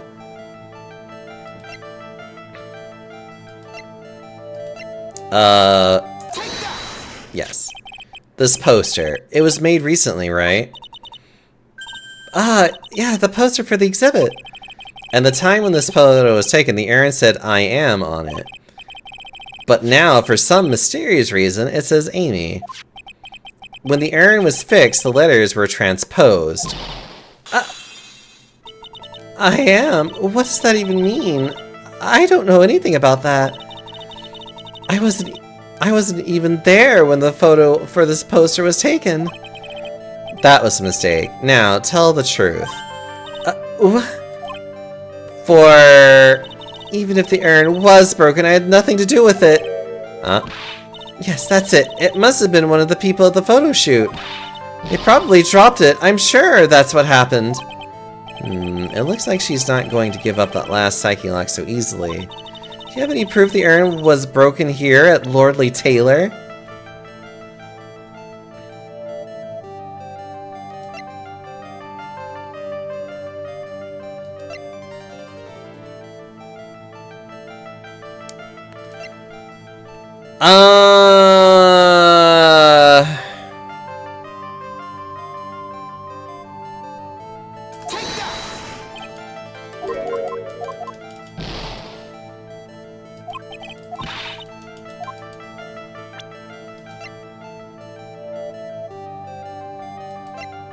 Any proof that it was broken here?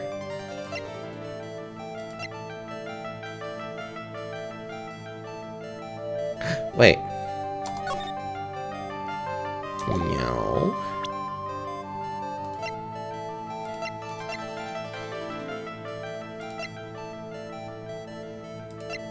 I'm trying to think.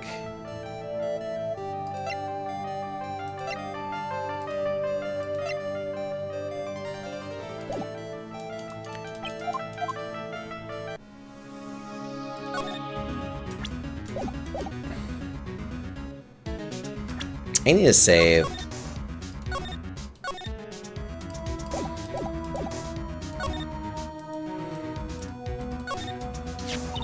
Detective Atme said he got hit on the back of the head by the thief, but that was obviously a lie. Because it turned out that Atme was the real thief, it's still hard to believe. Looks like Adrian feels really bad about it. I'm going to take full responsibility to fix that sword myself. I don't know. I know I don't look it, but I have complete confidence that I can fix it up right away. I promise I'll fix it up so you'll never... Please be gentle with it. This is the camera computer Detective Atme set up, huh? That's what he said. And yet, he still let it take a picture of him. I guess he's not as smart as he pretends to be. The camera belongs to Lordly Taylor, so he knew he couldn't tamper with it. So then, why would Master allow that to happen?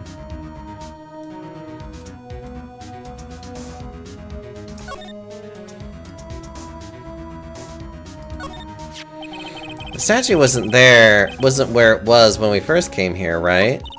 Yeah, it was right next to the door, wasn't it? Well, if someone had moved it, it was probably Master Mask. Maybe he didn't like being watched by Mystic Amy while he stole the urn? Hey, cut it out. You're giving me the creeps with that kind of talk.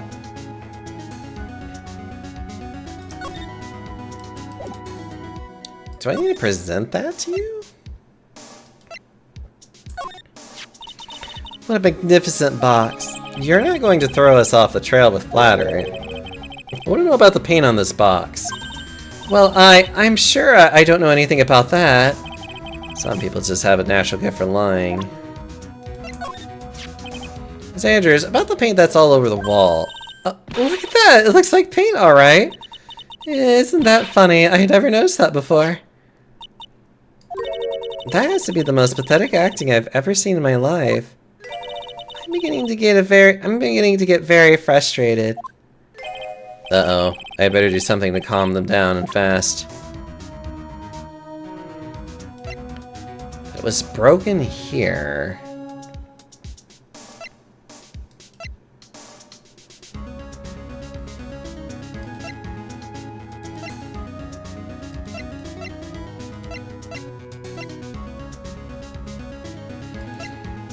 Let's see. Anything else that might...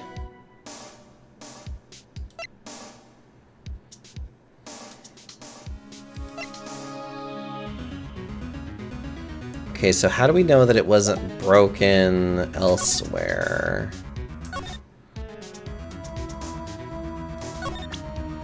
I mean, now that I did that, I can just go through the locks again. And I have to go through the locks again, which is a little annoying.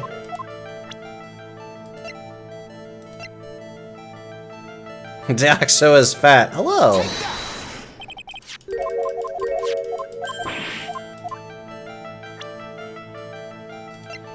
And then we have... Oh, wrong one. That one, which gets through this.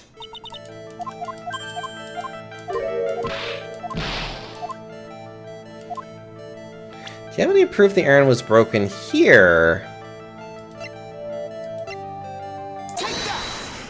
Oh, it was just the box. Ah! Well, Miss Andrews, what is this supposed to mean? This urn has these pretty little pink paint splotches on it. And there's something on the box the urn was stored in, too. I did show you the urn, you little bastard.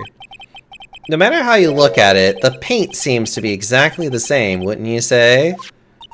So, what does that prove? That the urn was dropped along with the box. That's when they both got paint on them. And are you with me so far? Yes. The rest of the story is obvious.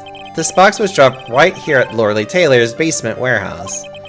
If I can prove that, it means that the urn was broken here, too. So can you prove that? Can you prove that the box was dropped here? Yes. I think you already know where I'm going with this, don't you? Yes, more or less. There's pink paint splattered on the floor and walls of this basement warehouse. But there's an odd shape imprint into a part of the paint stain, am I right? Yes. If you put this box into the impression in the paint, you can see it fits perfectly. Which means this box was dropped right over there. And that is when the urn was broken. Your name does you justice, Mr. Wright. There we go.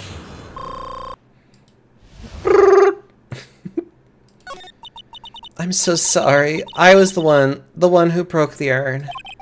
Boy, does this make me feel like some sort of evil school teacher. I'm a terrible person. Not only did I break it, but I tried to hide what I did. Well, that's not so hard to understand, is it, Pearly? No, not at all. I know just how she feels. It happened about 2 weeks ago, just after the poster photo was taken, on the same day the urn arrived here. I thought I'd put it away down here for safekeeping. I was carrying it in the box. When I tripped on a paint can and lost my balance, the box I was carrying crashed to the ground. I heard a terrible noise and I thought my heart was going to stop. Fearing the worst, I opened the lid of the box and that's when it happened. The broken pieces of the urn fell out of the box and landed right in the paint. I was in shock. And I let out a huge scream. I could only see how that could have happened. Yeah, as clumsy as she is, I'm sure May understands. Well, I knew it was the most important treasure in all of the Korean village, so I tried as hard as I could to fix it. Fortunately, the shards were pretty big. And that's when the I am got changed to Amy. I didn't know how it was originally written, but any sane person fixing it would have assumed it said Amy. Any sane person? Really? Oh, Pearls. She said she wasn't very good at spelling. Anyway, I put the urn into the storeroom and no one had seen it since then.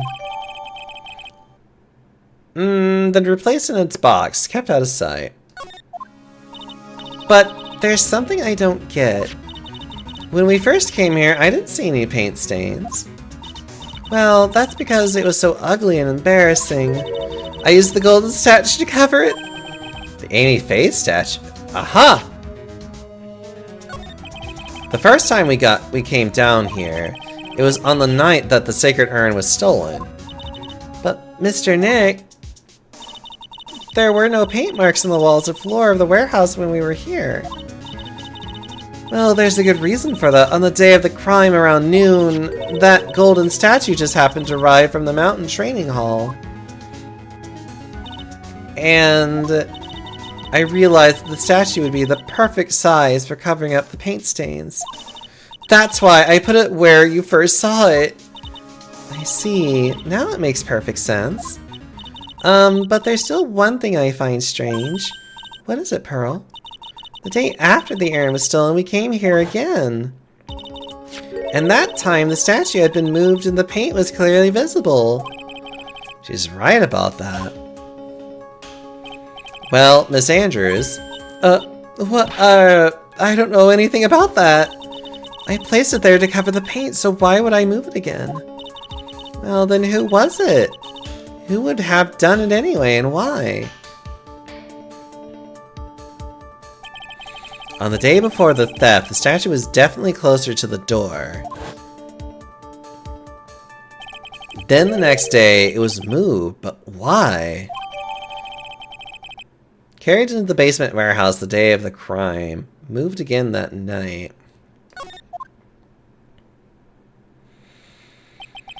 It looks like there's some connections between the sacred urn and the murder case. Why? Why do you think so, Nick? Because that night, the real thief, Ron Delight, was at KV's security. So then, why did another Master Mask show up here? A lot of different things are pointing to one undeniable fact. One undeniable fact? The murder trial is starting tomorrow, but... it looks like that thief is going to be making another appearance.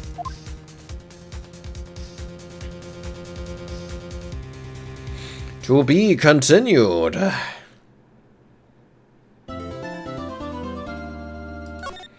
Ugh. So many things to remember with this game. Alright.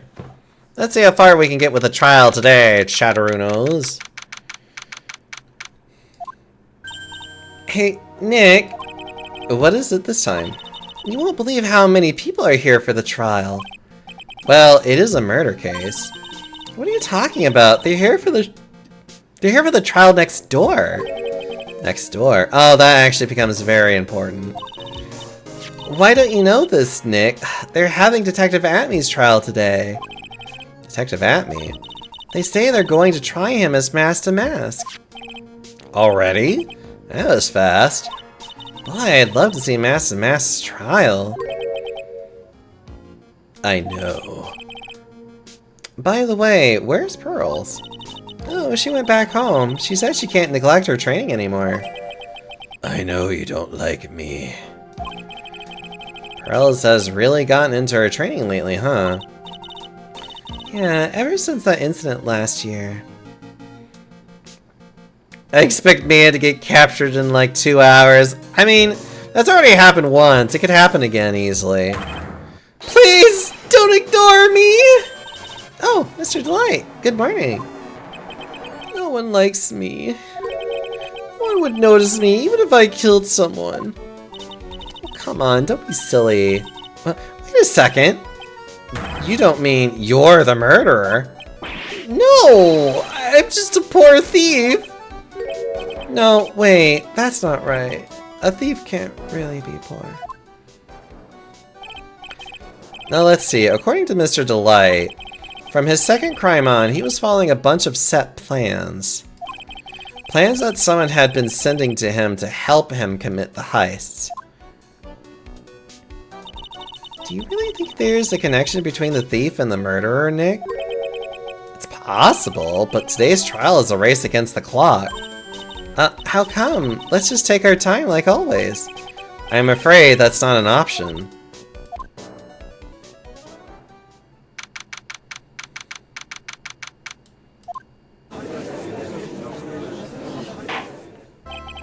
Court is now in session for the trial of Mr. Ron Delight. The defense is ready, Your Honor. You're ready? Preparation is the last refuge of the weak. Okay, settle down, everyone. Let's begin with your opening statement, Mr. Godot. He's got the judge in the palm of his hand yet again. Ron Delight is simply too young to be sent to war, that's all. I'm afraid I have no idea what that means, Mr. Godot. Huh. Then you need to get out more, Your Honor. Life is war, but that is exactly why you must be more precise in your wording. That's all my statement means. You understand now, right? Yes. Well then, let me briefly summarize the details of this case. Well, the judge is taking charge like he knows what's going on for a change. The victim is Kane Bullard, CEO of KB Security. His body was found in his safe at approximately 9 AM on the morning of the 13th. However, the time of death was estimated at 1 AM of the previous day. And that's when our little lost kitten dropped the ball. That little lost kitten is, of course, the defendant. Very well then, Mr. Godot. Please call your first witness.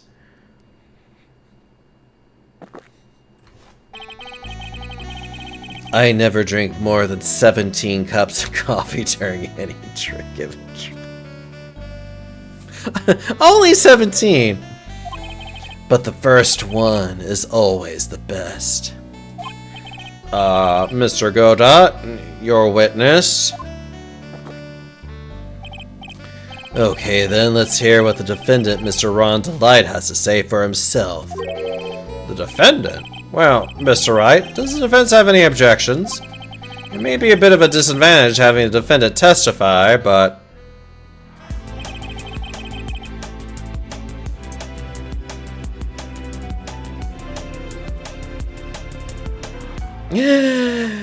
Grim, why good morning to you! Welcome on in, Raiders. Wait a minute. Grim, how long were you streaming today? Grim, you normally stream at like almost 8 hours. Oh, okay. I was a little worried because normally you stream at like 1 in the morning, and then usually I see you eventually end up stream. But today I was early. Okay, I was a little worried you were being like, I streamed for 16 hours today. I'm like, Grim, sweetie pie, you need to sleep sometime.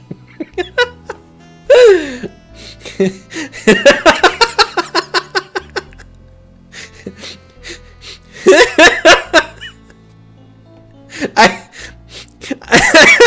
literally was like, Grim, did you seriously stay up for like basically like almost 24 hours? You're just like, I'm literally about to die. Excuse me, as you like collapse into bed. No, it's good to see that you actually started at like around noon my time anyways. Oh god. It's always so nice to see you, Grim.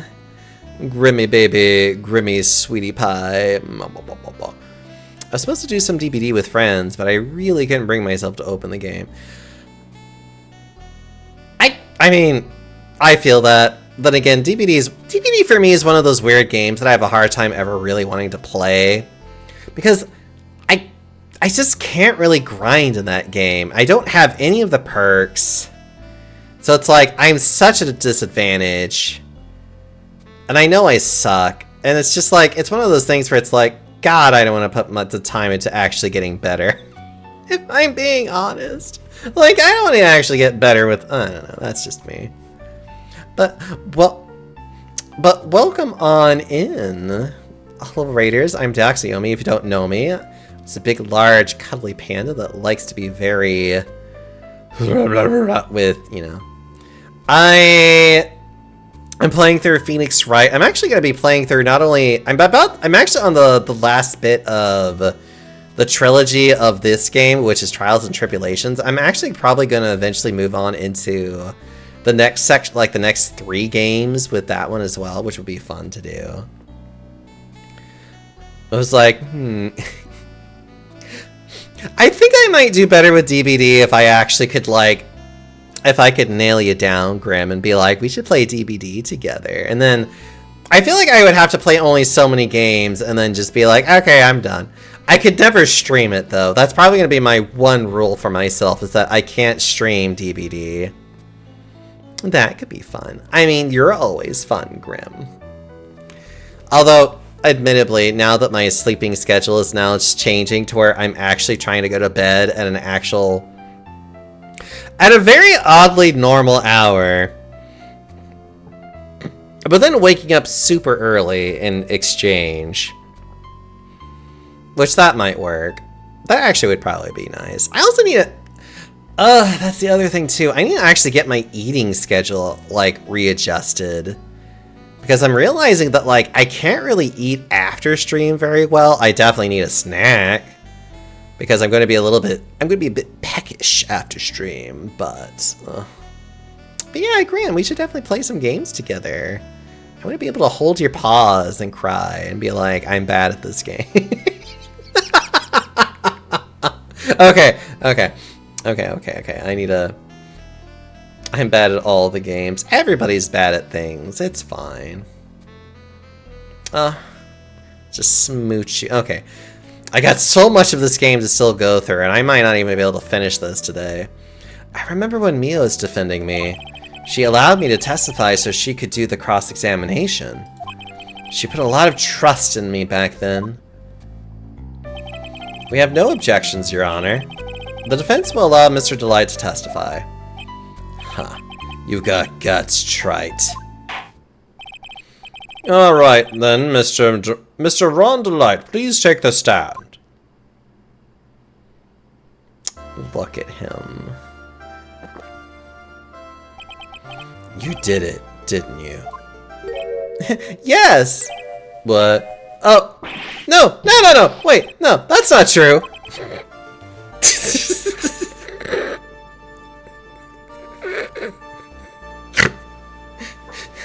Grim, Ron is you. Mr. Godot's basically any just like super daddy guy. You did it, didn't you, you good little boy? Yes!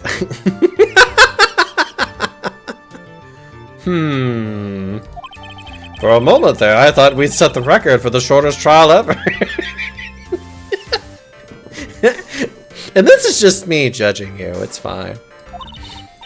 Well, Mr. Delight already looks plenty guilty with that face he's making. And once he opens his big mouth, he'll probably put the last nail in his own coffin. Huh, very well. Now then, can you tell me something? If you didn't kill Bullard, why did you go to KB Security? Well, that's kind of hard to say. Boy, I wish I could go home. I'm not back later, then have a great stream. Aww. Well, thank you so much for just being here, Macaroon Lover 49. Now then, let's hear some testimony about what happened. Testimony! Look at him, he's so demure. He's so submissive and obedient. He's so cute.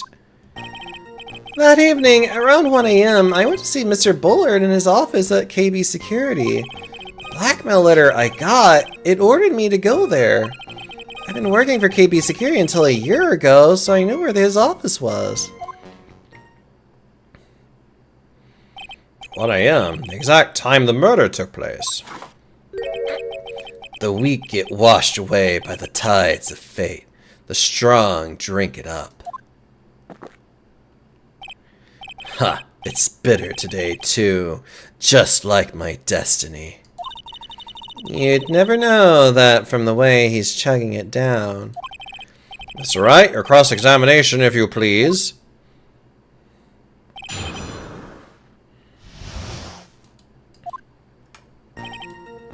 Hold it.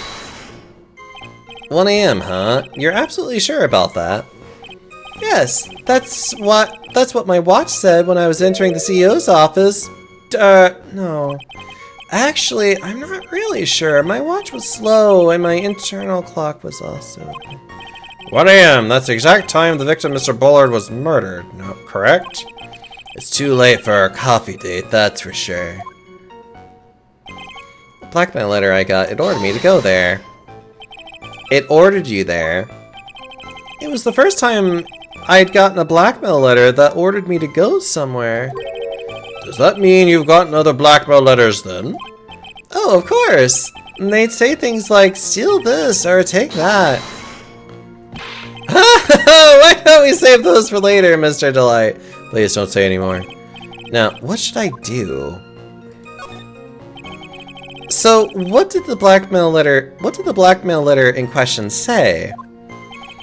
It said to bring $50,000. Money, eh? A perfect motive for committing murder. But wait! I never intended to pay that money anyway! Oh, is that right? After all, he had nothing to hold over my head. I had nothing to be afraid of. An important point indeed.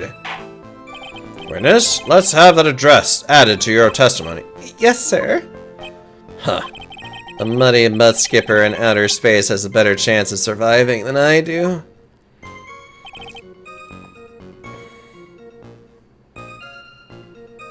What's it gonna cause me trouble or anything?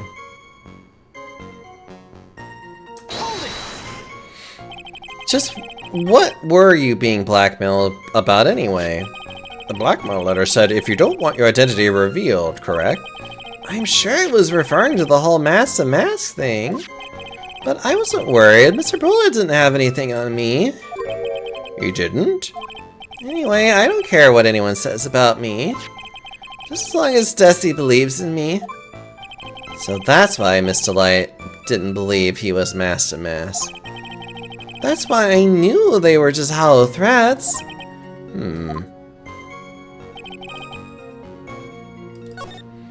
Wait. Is that where this comes in? I skipped it. Kane's list. Hold on. Crown of Boone, Left Hand of Hades, Portrait of Megina.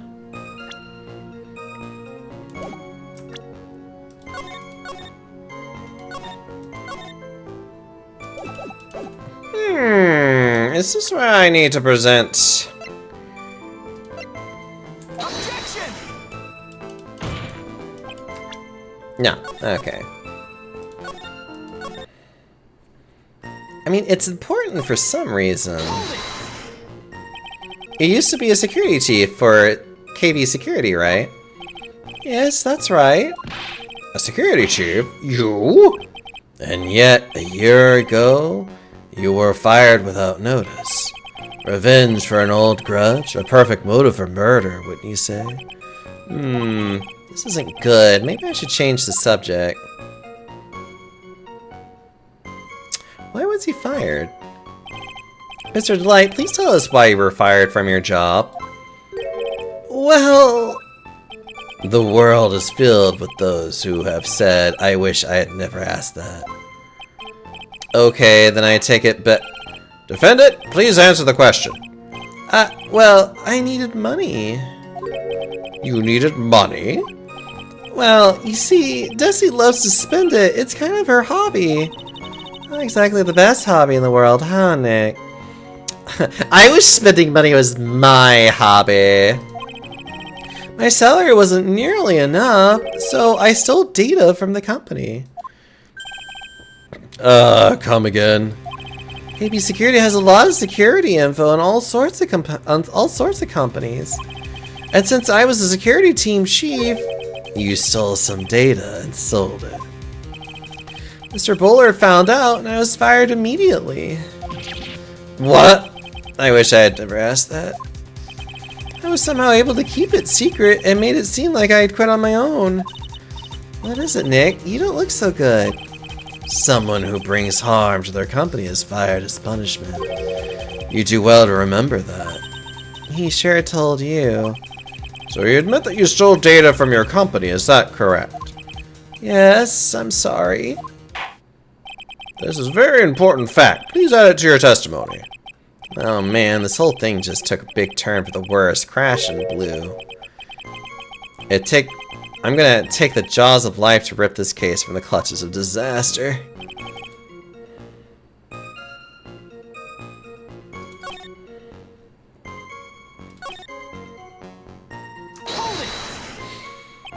Why would you do something like that? Well, for Desi's hobby, what else? Wasting money, huh? It's not a waste! So, Miss Delight doesn't know that her husband was fired, does she? So it would seem, I'm not sure what to think about couples who keep secrets like that from each other. I can't believe it. This case has gotten even mad to think seriously about couples. Please try to stay focused, Mr. Wright. There wasn't much to this testimony, was there? At least that's what it sounds like to me. Uh-oh. What if we don't find a way to make him spill the beans?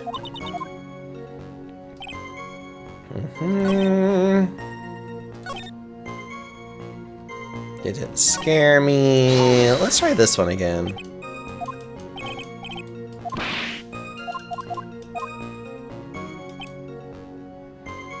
Find me for, but Desi doesn't know about that.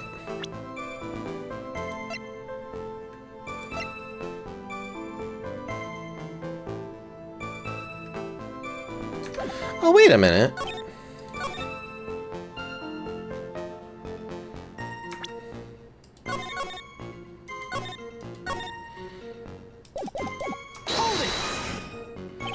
Just what were you being blacked about? Objection! There we go. I'm afraid that reason isn't going to hold up anymore. What do you mean? The victim had no proof the defendant was masked in mask. But you were the one who stole company secrets only 1 year earlier. But that was all over with once I was fired! But it is true that the fact that I stole secrets was kept under wraps. Even so, there was no reason for me to pay up now a whole year later. Is that really true? What is it, Nick? The fact that Ron was stealing company data, I wonder if he would have had a problem. I wonder if he would have had a problem if that ever became public knowledge. Yes, he would. Mr. Delight, I believe you would have been in considerable trouble if your identity as a company's data thief was made public. Mr. Wright, what are you trying to do by bullying your own client? Huh. Men are like colonies of bacteria. The more heat you apply, the faster they grow. That's exactly right. Well then, feel free to keep up the heat, my little lawyer amigo. Little lawyer amigo? Yes, now come on, provide some evidence to back up your assertion. Why would Mr. Delight want to keep his data stealing secret from going public? He's already told us this. Mr. Delight, what you said just now doesn't match what you told me yesterday. What doesn't? I think you must have been very scared of having a certain person find out your secret. A certain person? Miss Desiree Delight, the defendant's wife. Listen to me, my Desi, she's... Looks like if I just sit back and relax, the fun will end before it truly begins. Go Dot. Yes, we know, it was all your wife's fault. What do you mean? Mr. Delight stole company data to pay for his wife's spending habit, for which he was fired. Unable to face his own wife, someone used his dirty little secret to blackmail him. And that is how this murder came about. Oh, Now everything is falling neatly into place for him. Don't talk about my Desi like that, or you'll be sorry. Well, it seems that we've learned a great deal of things here so far. What do you think, Nick? I don't think it was possible to get so thoroughly whipped in just 20 minutes. Clearly, there was sufficient motive for murder. He stole data for his wife, and he killed to protect his secret. A family man who cared just a little too much. The motive is clear. Let's move on. What happened at the crime scene at 1 in the morning, Mr. Delight? Come now, tell us. We're all ears. So demure. So elegant. When I entered the office, there was a suspicious shadow there. Suddenly, I was hit on the forehead. After that, I remember being a bit dazed. If I hadn't been wearing that, I would have been killed. When I came to, Mr. Bullard was lying there dead. I see. Suddenly hit on the forehead, huh? I believe the detective from yesterday provided similar testimony.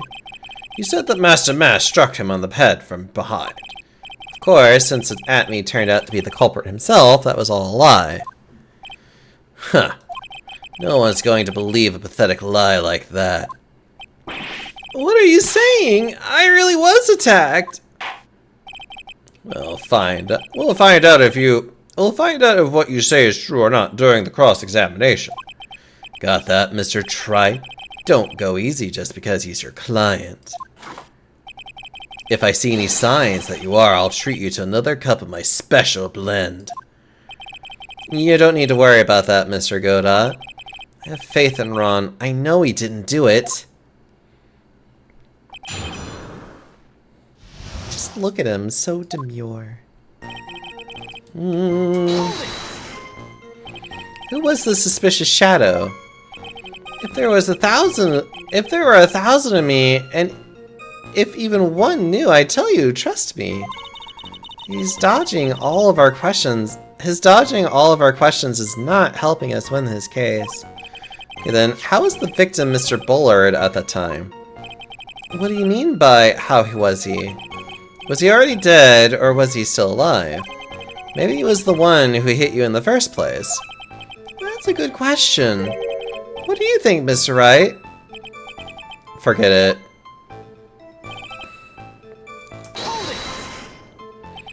Your forehead? Yeah, I was hit on the forehead as soon as I entered the room. It was an amazingly fast and powerful attack. Do you remember anything about who hit you? Well, like I said, it was a fast and powerful hit. So I think I was a little dazed for a while. I don't think Mr. Delight even grasped what you were even asking. Yeah, I'd like to show him a fast and powerful attack myself.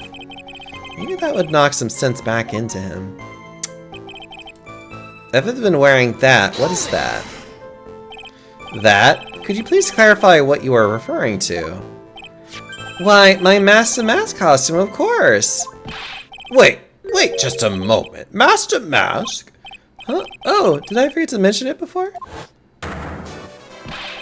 Just to be on the safe side, I dressed as Master Mask. And then I descended upon the office of the CEO of KV Security. What? Nick, did you know about this? He never told me this. I don't recall him ever mentioning it to me either. Even I didn't know that. It seems our little friend really loves to keep secrets. I'm sorry, I just never had a chance to mention it up until now. Wait, that's not right. You know how sometimes things just slip your mind? My 6th cup of coffee is staring at me coldly. At any rate, we can't ignore this new piece of information. Witness, please correct your testimony.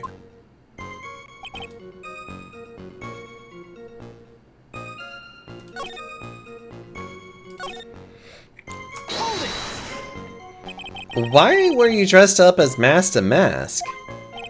Why, because I'm Master Mask, of course. What are you talking about? Master Mask's trial is being held next door. Yes, I guess so. Anyway, at that time, I thought I was being blackmailed over the Master Mask issue. So I thought I should go as him just to be safe. Oh boy. Let me tell you, it's a real pain to move around with that cape. That's why it took a lot longer than I expected. Took a lot longer? What is he talking about? What do you mean by took a lot longer? Oh, opening the safe, of course.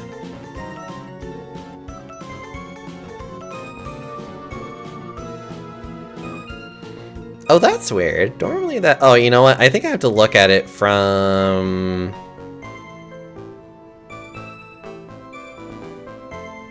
You know, I'm just gonna call you Yul. Thank you so much for the follow. Hope you're doing well.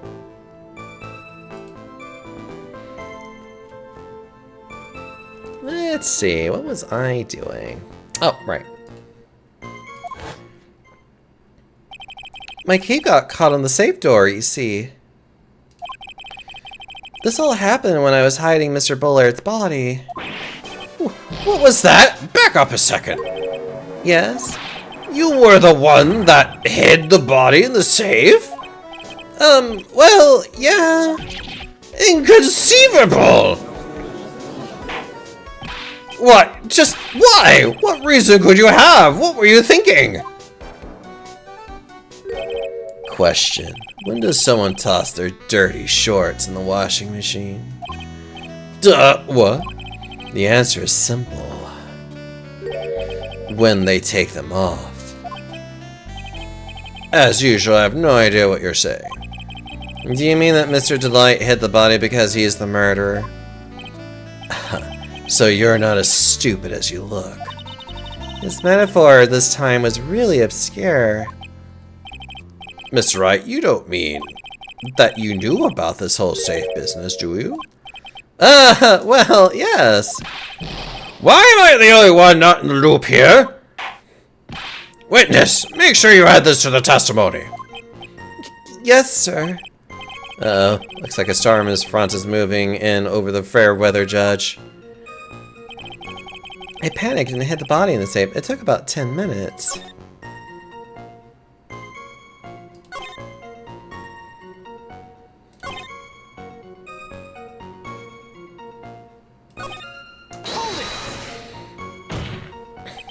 Why did you hide the body in the safe anyway?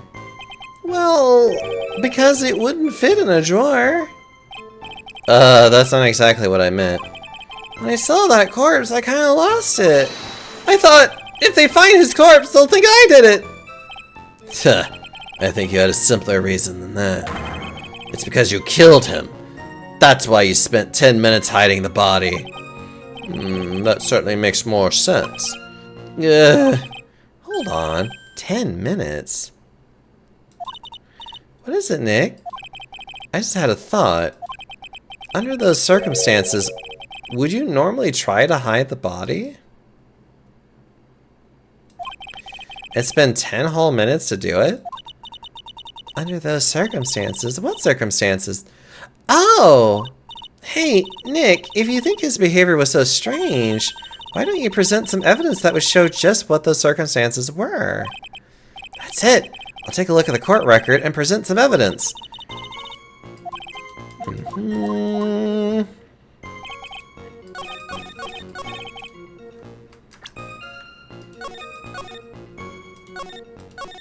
Do you know what they're talking about, Chatterunos?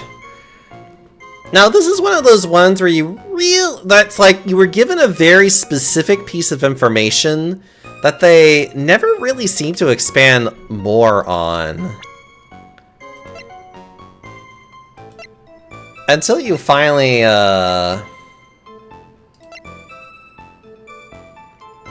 until you look at the buzzard record, which means that it went off. Objection! Your Honor, could you please take a look at this record? In other words, why would he spend 10 minutes trying to hide a body when the fucking buzzer went off? What might this be?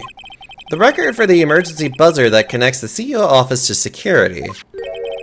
If the button in the office is pressed, the security team is supposed to come running.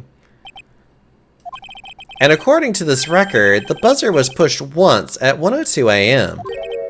What? And if Mr. Ron Delight truly was the murderer, he would have run as soon as that buzzer sounded. After all, a security guard would have been heading his way. Objection! Let's remember who we're dealing with here. He probably had no idea there were security personnel in the building. Objection! Up until 1 year ago, my client was working as a chief of security. There's no way he wouldn't have known about them. But as it turns out, the guard never came. That was nothing more than a coincidence. The fact that the guard was a pathetic loser... I love how they have to bring up his picture too. Who had just gotten punched in the face by his ex's new boyfriend and wasn't anywhere in the vicinity was not something Mr. Delight could have known. Again, remember who we're dealing with here? It's a sure bet that Mr. Delight didn't even notice the buzzer going off. This buzzer is extremely loud. There's no way he could have ignored something like that. If he had been conscious, that is. Conscious? What do you mean by that? Ugh.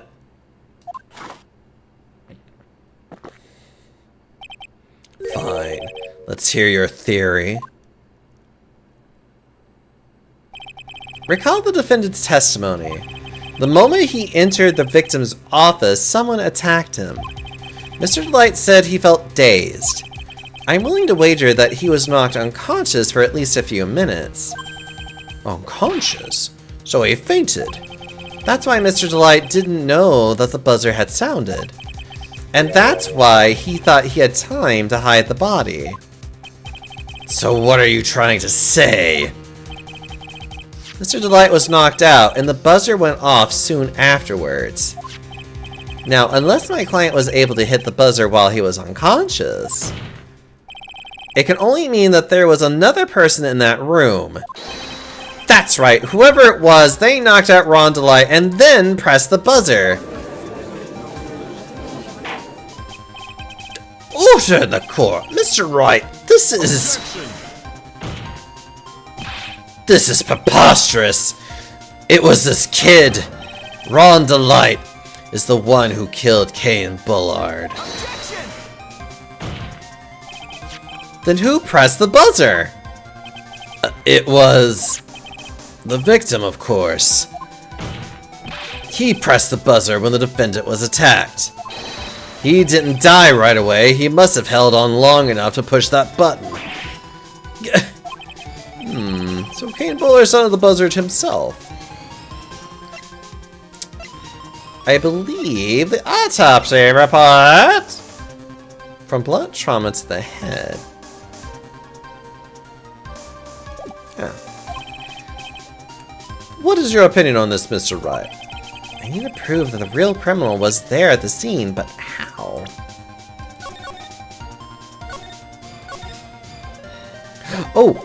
Oh, I know. Ooh. Can I prove it wasn't Kane Bullard that sounded the buzzer? I can! The defense opinion is this, Your Honor. The piece of evidence proves that it wasn't the victim who sounded the buzzer. Is the buzzer itself. There are no fingerprints and he wasn't wearing gloves. They made a note of saying that whenever we did our investigation. I believe this is the piece of incontrovertible evidence you were looking for. The emergency buzzer? Is there some kind of clue on it? Absolutely not. Come on now. At least give some thought to what you say before opening your mouth. The fact that there are absolutely no clues is itself the clue. No, I'm the one who's clueless. This button has no fingerprints on it. If Mr. Bullard had really pressed it himself, naturally he would have left his fingerprints behind.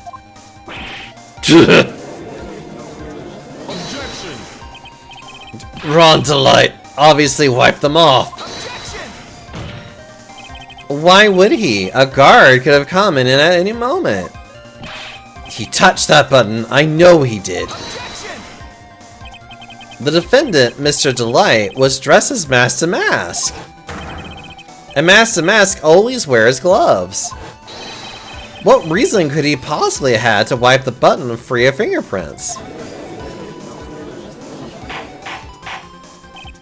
Order!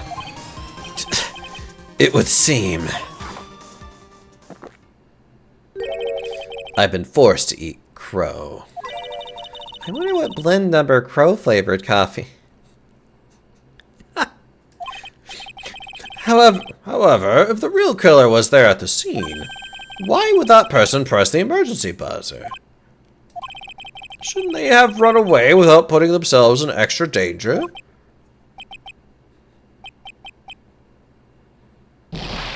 What's with the awkward silence all of a sudden? Huh. Looks like you're fresh out of parlor tricks. They're on to you, Nick. Just give me a minute to collect my thoughts. The real culprit killed Mr. Bullet at around 1 a.m.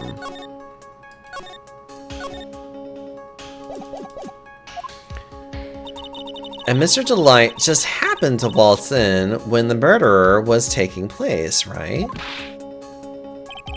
The killer clobbered Mr. Delight and then sounded the buzzer. Even though security was supposed to respond right away if the buzzer was pressed, security was supposed to respond. Time's up, Mr. Wright. Let's hear what you have to say. Very well then. You've got some guts. I like that in an opponent. Why did the real killer sound the emergency buzzer? To call the security guard.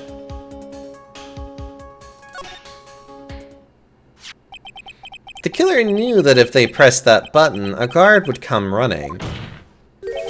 And that was exactly what they wanted. Do you mean to say the killer called the guard on purpose? Yes, although as it turned out, he never showed up. Because he was getting his clock cleaned at the time. Huh, what a touching story. You're saying the killer had a change of heart and called the guard to turn himself in? No, I'm not.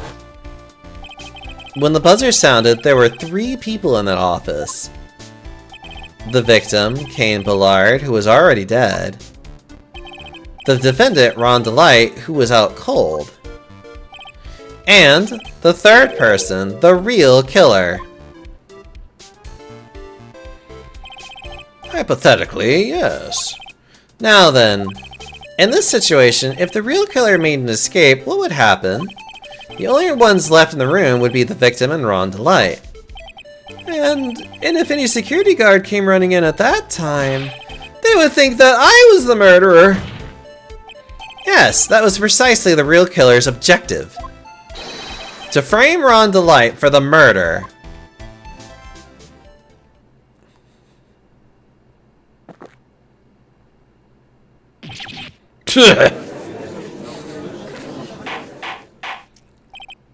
Order! It would seem. I've been made to eat my words once again. Actually, you've been made to do a lot of spit takes with a cup of coffee. Actually, you've been made to do a spit take with a cup of coffee. Mr. Wright, who was it? Who was it that tried to frame me? Wait a second. I am the one and only Master Mask, so... Nick, you mean the real killer is... We're going to drag that person in here right now. But who is it? I don't have any solid proof yet, but think about it.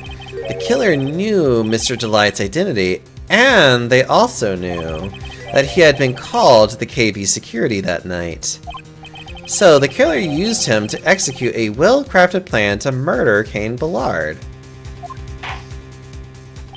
Now then, let's hear your accusation, Mr. Wright.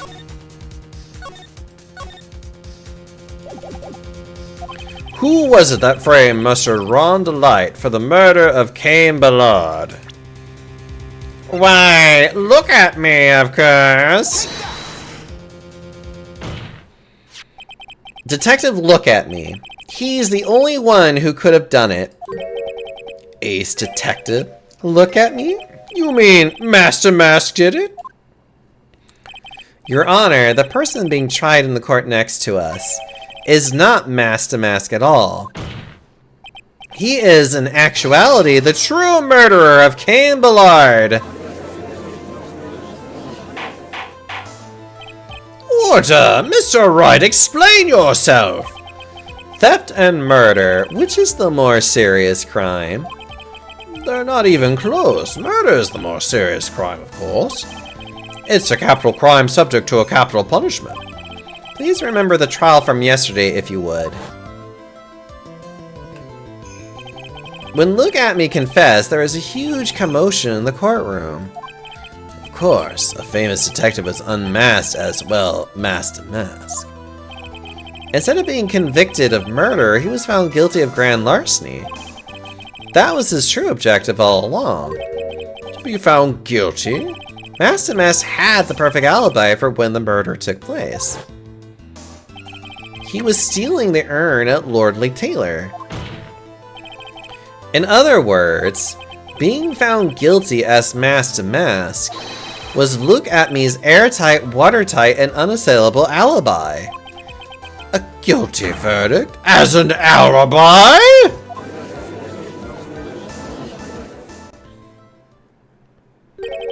You know, it's almost time.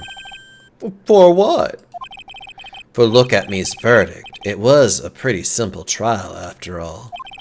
If we're going to stop this trial and stall that one, we need to do it now. Of course, that's assuming you have proof that the detective was the one who committed the murder. Mr. Look At Me's trial has indeed attracted the attention of the entire country. If we were to intrude and fail to provide adequate proof of his true crime, Mr. Delight would be left with no grounds for appeal. Am I really sure about this? Huh. A bet's only good when your life's the ante. Mr. Wright, I believe in you. Mr. Delight.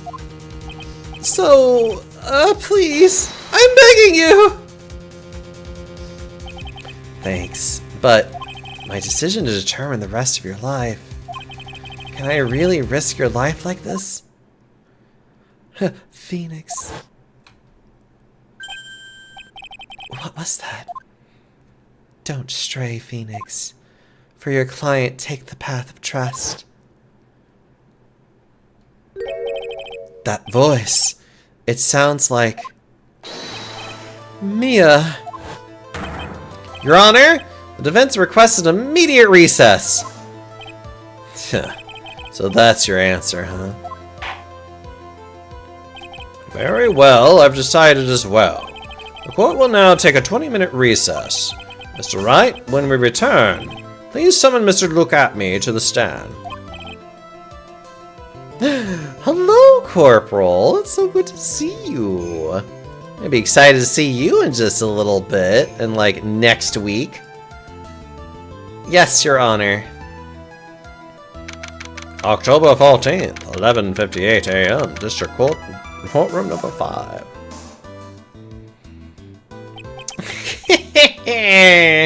Well, Sir Detective At Me. I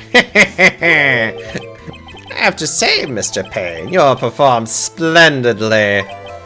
Oh no, Sir Detective At Me. You're the one who... That's enough. This court sees no reason to further prolong this trial. This court finds the defendant Look At Me. Wait! Don't hand down your verdict yet, please!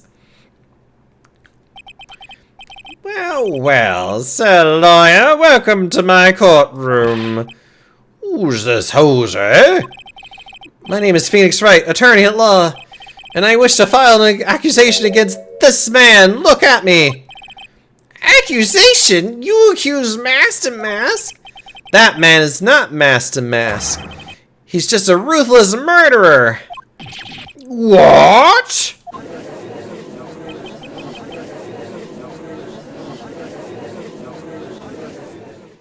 You like him because he said hoser, don't you? Who's this hoser?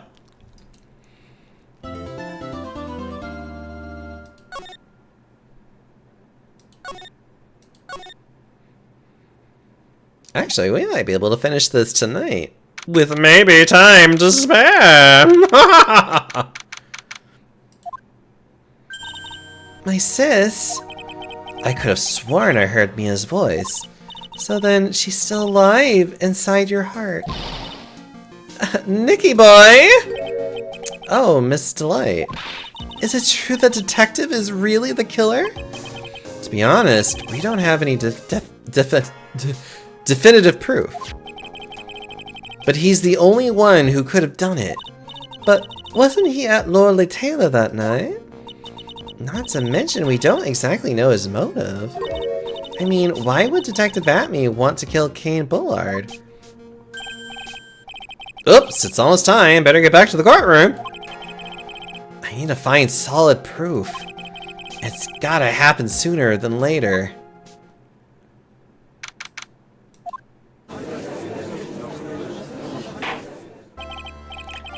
I remember what the solid proof is.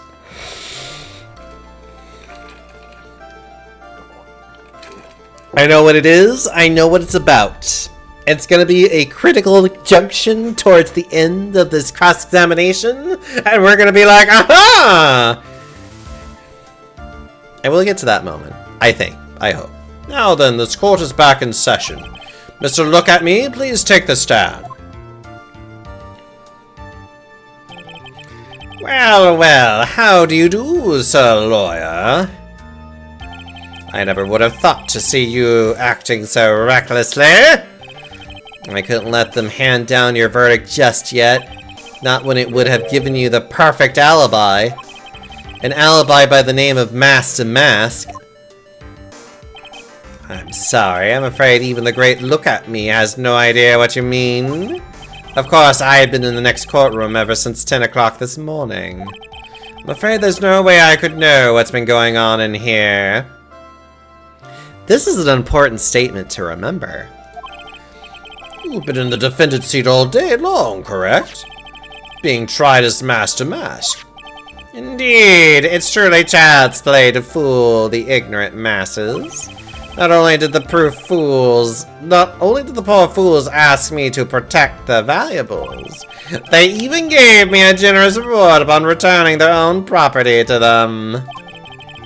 Take this red diamond ring that sparkles upon my divine finger, for example. So you continue to insist that you are in fact Master Mask. Of course. Very well then, Look at Me. Let us begin with this simple question. On October 12th at 1 AM, Kane Bullard was murdered. Where were you at that time? One without knowledge lacks even the knowledge that he should be ashamed of himself. But don't worry, I will not hold it against you, Sir Judge.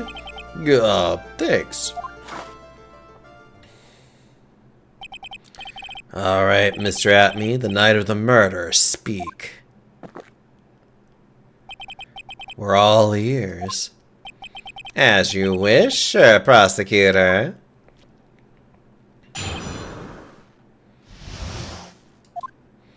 I was stealing the urn as Master Mask, just as I announced I would.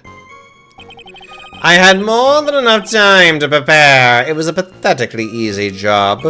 A photograph contains no words, but in this case, one turned out to be my witness. The time at which the camera captured Master Mask was the same time as the murder.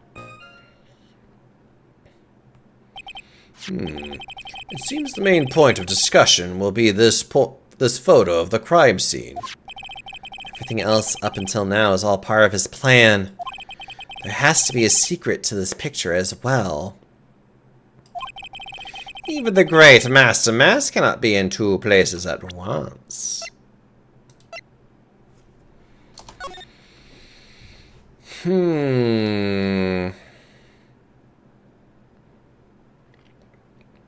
The big things, I know that there's something about this that's suspicious. And then, of course, is the fact that this is also there. That's not there. Now then, if you'll excuse me, I have a verdict to receive.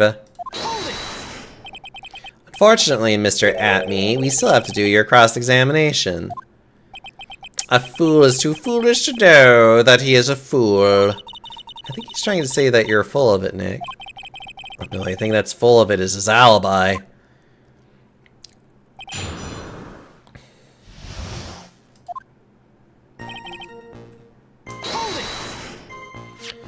So this photograph is the proof, correct? Indeed it is. And the man in the photo is certainly wearing a mask. That is why I'm called Bash. Keep wanting to yawn. That is why I'm called Master Mask. But conveniently, that also means that there's no way to tell who this really is. What do you mean? Are you saying that this is not, in fact, Look at Me? That it could be an accomplice dressed up as Master Mask to create an alibi? Oh, what an interesting idea! Are you saying that I, Lone Wolf Look, had an accomplice? No. If Look at Me was at KV security during the murder, then the Master Mask in this picture has to be a fake. Then there really was an accomplice.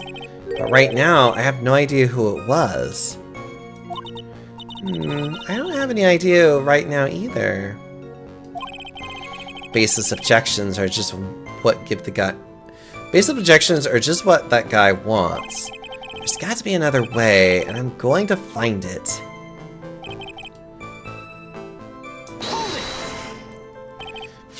I believe Adrian Andrews hired you at one point. That's right. That was over 20 days ago, if I'm not mistaken. You sent the calling card to Lordly Taylor 10 days before the heist. That would mean you sent out the card after you began your security watch, right? Indeed. There was no reason why I couldn't do both jobs at once. It was the perfect opportunity to steal my latest target. I see. You truly are evil, aren't you? Yes, evil is what I am. Hey, Nick, isn't there something odd about this? Detective Atme was always proud of his ace detective skills, right? But if the urn was stolen from Lord Taylor while he was the only one watching it, he'd have no way to maintain his perfect ace detective persona. You know, that's true. It is kind of odd.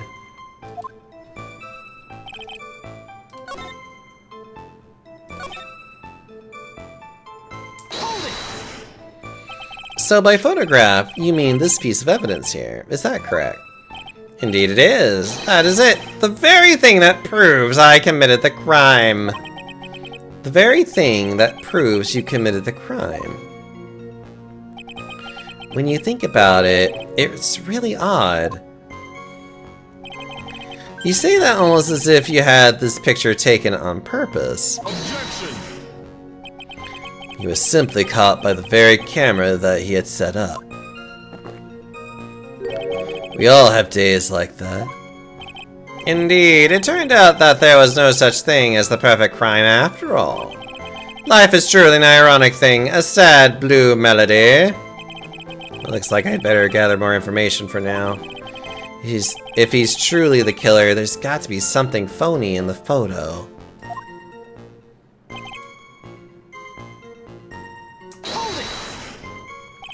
About the camera that took this photograph. Oh, come now. It's all too clear what you're thinking. You think I'd alter the timestamp of the photograph, don't you? I'm afraid that's impossible. The camera was set up by Lordly Taylor, and on top of that, it was Lordly Taylor's staff that printed that picture's data. Unfortunately for the defense, there's no way that picture could have been altered. I see. It looks like I'd better find something else that could be suspicious. So this alibi is false. But I'm not really spotting anything unusual. There are two possibilities. Either the Master Mask in the photo is a fake, or the photo itself is.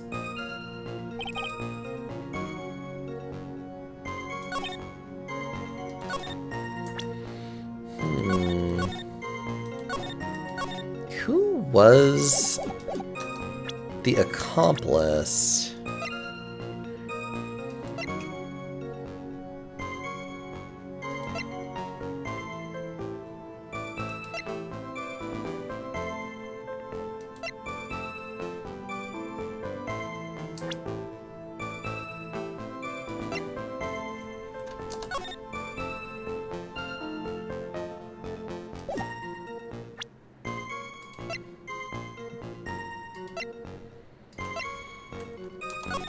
So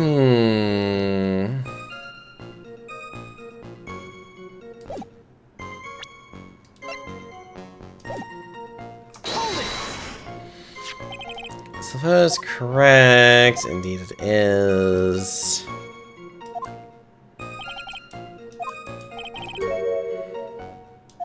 Objection! That it could be an accomplice dressed up as Master Mask to create an alibi.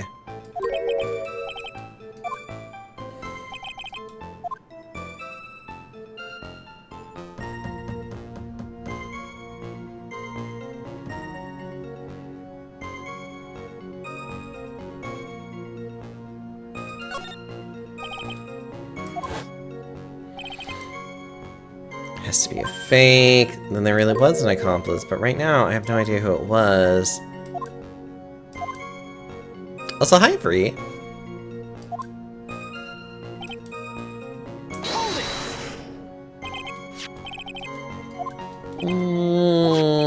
Da, ba, da, ba, da.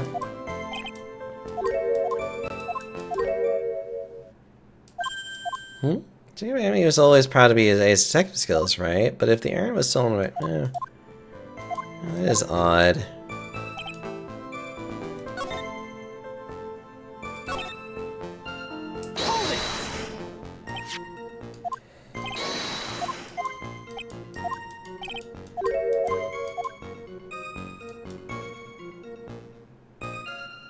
Come on, think long and hard about that night.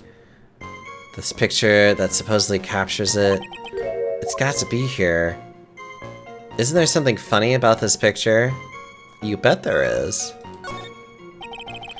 Are you implying that this picture is a fake? You bet I am. There's definitely something strange about this picture. You took a look around the basement warehouse that night before the theft took place. And there's something in this photo that doesn't match my memory of that night. Very well then, let's hear what you have to say. What about this photograph do you find funny? The funny part is right here. Why, this is a blood stain! The blood! Now this case is getting interesting. Not exactly. That stain is actually pink paint. Oh, just paint. And peach colored at that. From blood to peaches, this judge sure loves going on his wild tangents. The problem with this photograph is not the paint. The problem is, when you consider the layout of the basement warehouse, it turns out that something that should be there is nowhere to be seen.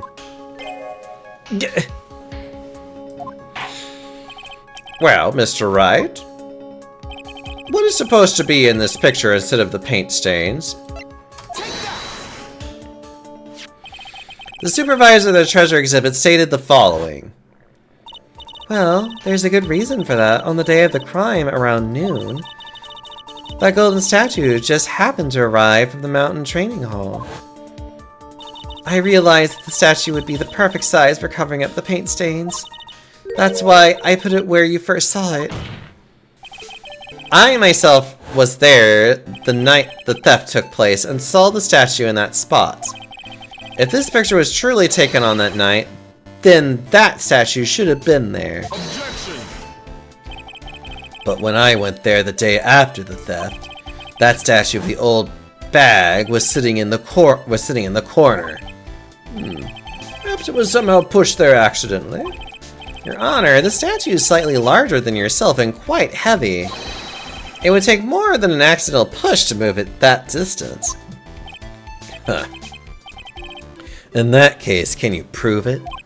Can you give us the rhyme and reason as to why that statue was moved that night? Can you do it, Nick? Yeah, it's because it's made of gold. Never mind who moved it. The real question is, why did they move it? Well, Mr. Wright, I hope you're prepared with your answer. Now then, who was the one that moved the gold statue on the night of the crime?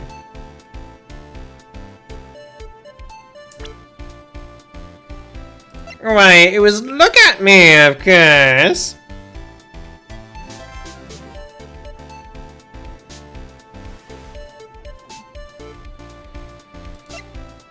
On the night of the crime... Yeah, no, that makes sense. The one who moved the statue is none other than... Look at me. Come now, Sir Lawyer. There you go again on one of your strange delusions. Why is it the looking glass is a monocle? Because his name is Look at Me, and do you need any other reasons outside of that? Mr. Wright, what basis do you have for your strange delusions? It's very simple. The witness was the only one in the basement warehouse that night. That is indeed very simple. However, why would I want to move a heavy golden statue?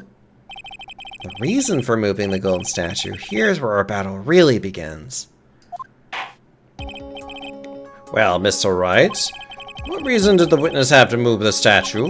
The reason can be found here in this photograph.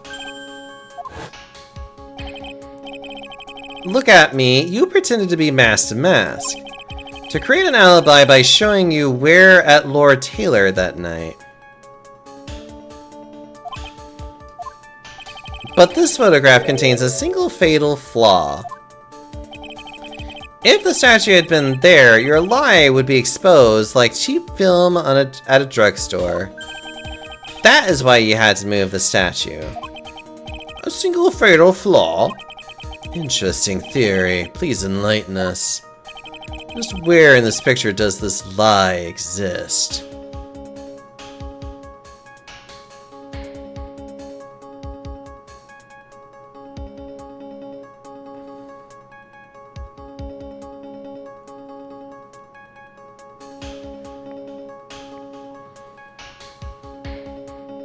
What? Wait.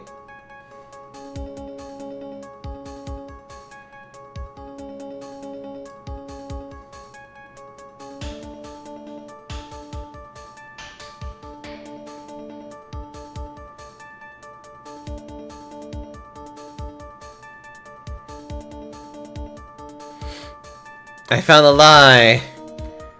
Ugh. Hold on. Where is... Would it be when? When it occurred?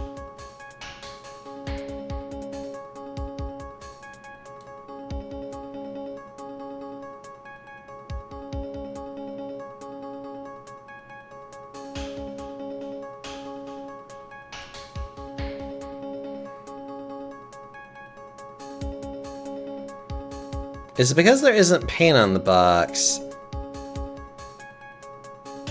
You know what? I'll try that one.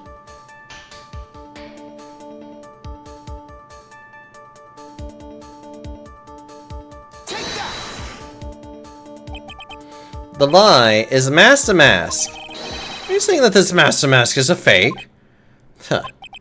You know, I really wish you would start acting more responsibly. No, that's not what it was.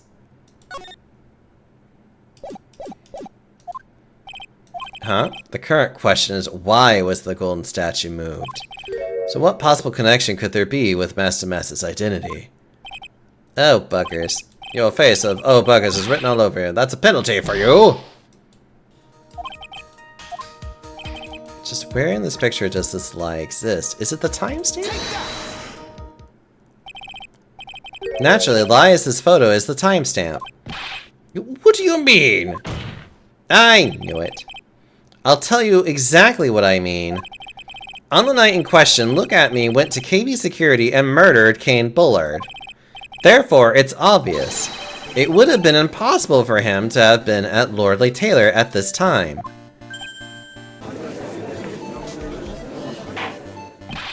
But what does that have to do with the statue being moved? Remember, if you will, Your Honor, when was the statue placed inside the warehouse door? Well, the statue was taken down to the warehouse on the day of the crime, and it was placed there in order to cover up the paint. Exactly. Look at Me had already decided on the time when he was going to kill the victim. And so, in order to create an alibi for that time, he took this picture days before the murder took place. what the... Of course, the statue hadn't been brought down to the basement warehouse yet. Oh, so on the day of the crime, Mr. Atney must have been quite nervous. As nervous as a long-tailed cat in a rocking chair factory, so to say.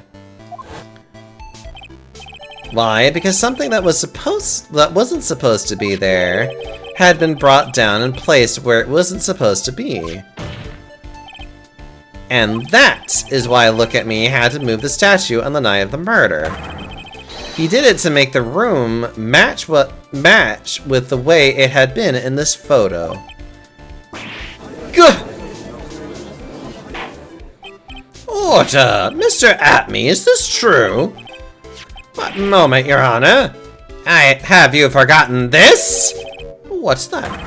The data of the basement warehouse computer. According to this, the camera did indeed go off on the night of the crime. Objection! It's true that the camera had been set up by the Lordly Taylor staff. However, the program used to manage the data was yours. That alone would have allowed you to tamper with the data.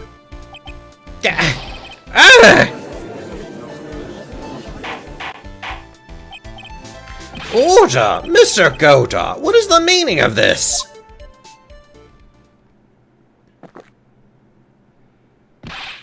Godot, I warned you about making me wait. Now put down the coffee. My 11th cup. I've promised to drink no more than 17 during a trial. Which means I'm still good till the last drop. However, the defense has a very good point. A good point? So what? We are all but travelers on a road of infinite points. I think he's got his points mixed up with his other points. So you say that his photograph was taken ahead of time, and that the statue was moved in order to make it match. That's a very interesting idea. However, there's one point that can't be denied, which is that it's only a possibility. Men that are trapped by the chains of maybe can never reach their dreams. That's very true. No way, don't fall for that, Your Honor. Hey, Mr. Damask. Yes? Is there no funny business in your actions as Master Mask? If there's no funny business in your actions as Master Mask, there should be no problem with you telling us your strategy. So let's hear it. Yes, please provide this court with your testimony about your plan to steal the sacred urn.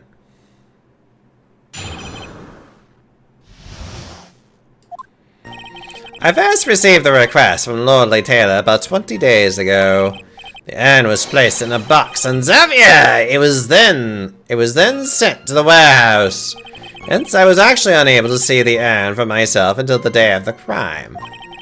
I knew it was an extremely valuable treasure, so I sent my card 10 days beforehand.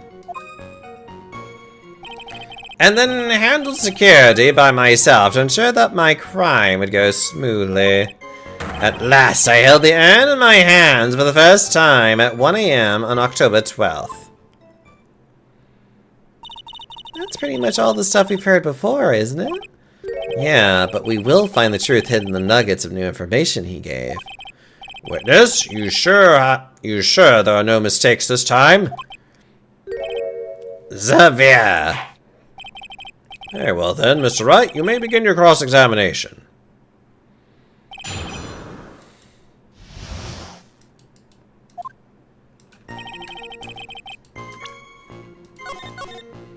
Okay, there is one piece of testimony here that makes me giggle.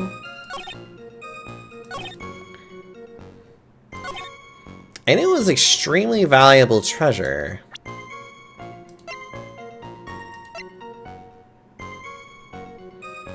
Kept out of sight. Okay, no. It doesn't say that anymore. You were asked to guard the urn by Miss Adrian Andrews, is that right? Indeed, it seemed that they had heard of my Zavakling reputation. I see Miss Andrews is still attracting the weirdos. You better watch out too. You better watch out too, Maya. It was placed in a box, and Xavier, it was then sent to the warehouse. You mean this box? Yes, that pathetic box. Lady Andrews was especially taken with that urn, and she wouldn't let anyone into the storeroom, not even me. Huh, interesting new tidbit.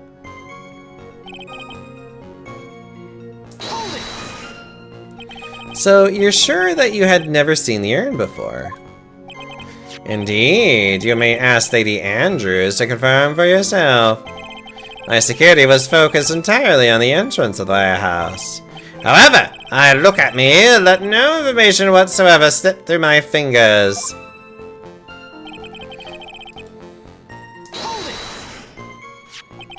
You mean this calling card? That's right, that is without a doubt my calling card. I guess Mr. Delight didn't make this after all. Of course, because Atme knew about the emblem. Making this card authentic would have been child's play for him. I then handled security by myself. Then no one entered the basement warehouse. Unfortunately, there were many different treasures being taken there. Thus, for a period of approximately 5 days, people were indeed going in and out of that warehouse.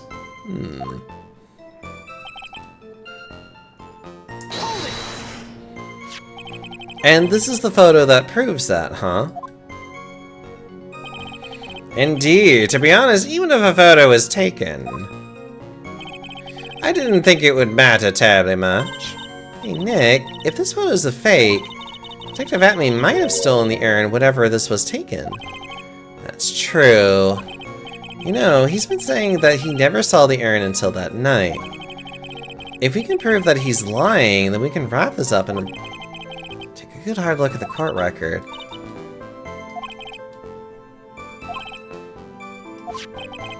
Let's take a look at the well before the actual night of the crime. There's only one thing that Atme stated very clearly, that he had never seen the urn before he stole it.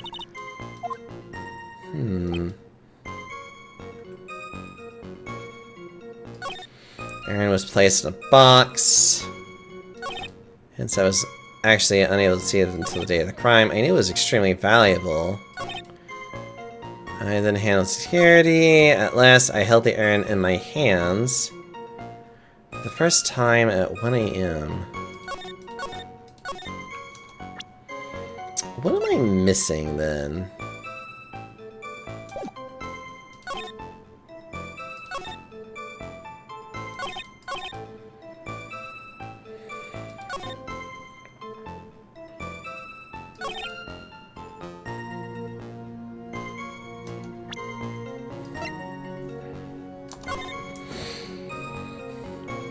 Actually, wasn't... Wait a minute.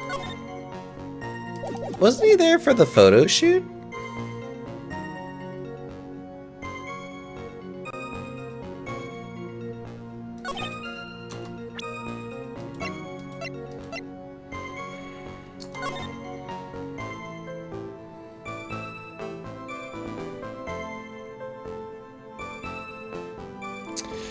Take good care of the speckled urn, won't you?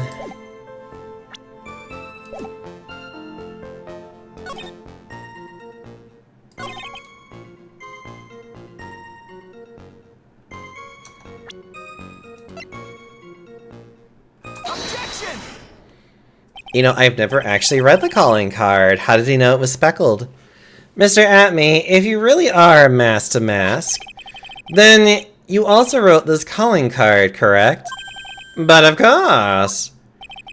Is there a problem with that calling card? Allow me to read a passage from the calling card that Master Mask had written. Take good care of that speckled urn. Now, the speckled here surely refers to this pink pattern of the sacred urn. Yes, that is true. But so what? Truth be told, there is no way that Master Mask could have known about this pattern. What do you mean? This pink spotted pattern on the urn is actually nothing more than paint stains. Paint stains? And these stains did not appear until after the urn had been taken to Lordly Taylor. I'm not finding this joke to be very funny, Mr. Trite. The day that the sacred urn was taken to the warehouse... Excuse me one moment.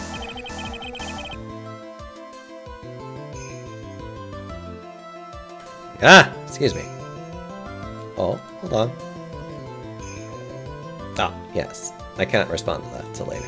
The urn was broken due to a human error, or should I say an error-prone human. And that when the pink paint got on the urn... You can't be serious. And yet this calling card clearly mentions the paint pattern.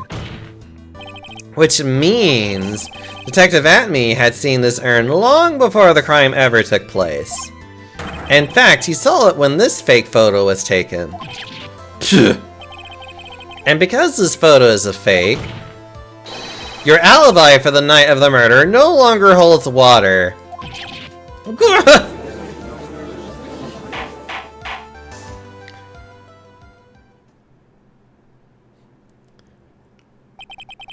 Witness, do you have anything to say for yourself? Oh, right, that did it. He's broken. Nick, I think it's still a little early for a victory pose.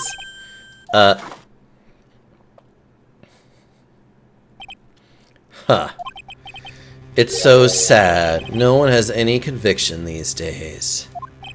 Conviction? You say... Yesterday, we all decided unanimously that this man was Master Mask. And now we're calling him a murderer. You don't think we're being a tad fickle? That's a good point. No, wait, don't fall for that too, Your Honor. You say that Look At Me was the one who killed Cain Bullard? Then let me ask you this, why would he do that? An excellent point. Motive, Mr. Wright, motive! My merry murderous motive manifest. Nick, he's getting his second wind. If he prepared an alibi and pinned his crime on Rondelite as you say, he must have had a very strong motive for murder. Murder most foul. The only one with any motive we've seen is Rondelite. Isn't that right, detective? Indeed, according to my own research, the boy's motive is clear. Without a motive, it's nearly impossible to prove guilt in a murder case. Now then, maybe you can enlighten us as to what the defendant's motives were. I'd be honored to, Sir Old-Timer. They're doing everything they can to make Ron look suspicious. Despite our lack of hard information, this may be our only chance.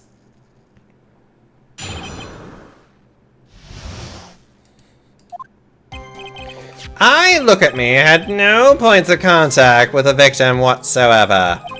Cain Bullard decided to investigate Master Mask and simply mistook who he was. It was Mr. Bullard who wrote the blackmail letter and sent it to Rondelite. And it was again Mr. Bullard who harbored a grudge against Mr. Delight for his betrayal. Mr. Bullard's mistake is quite excusable. The defendant truly believes he is Master Mask. That's why Mr. Delight saw it fit to kill Cain Bullard. Truly a tragedy. So the victim, Cain Bullard, blackmailed the defendant? This is the blackmail letter found at the defendant's apartment. A handwriting test confirms that Mr. Bullard was indeed the one who wrote the letter. What? Blackmail letter updated. Found and written by Bullard. Very well. Mr. Wright, begin your cross-examination. I do like coffee. Aye, look at me. I'm a pompous asshole.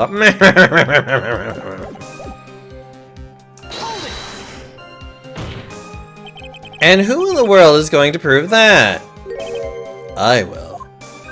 Look, after doing a thorough background check of Detective Atme and Kane Bullard, we were unable to find any links between them. It's all in the report. Perhaps they were connected through their work. They were both involved in security. Nope. That was blunt.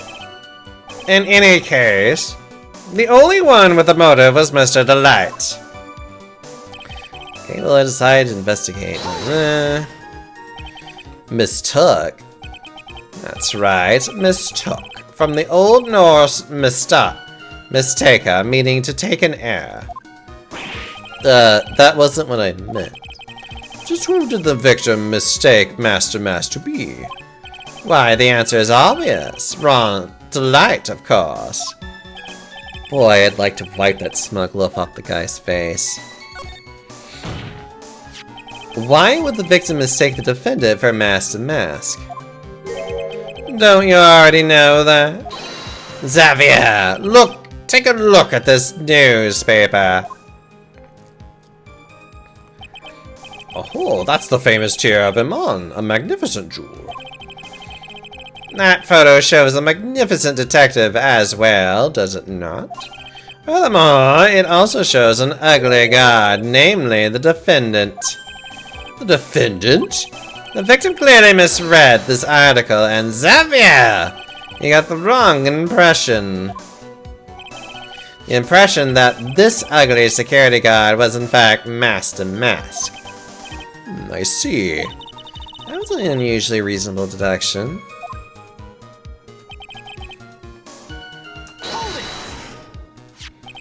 You mean this blackmail letter right here?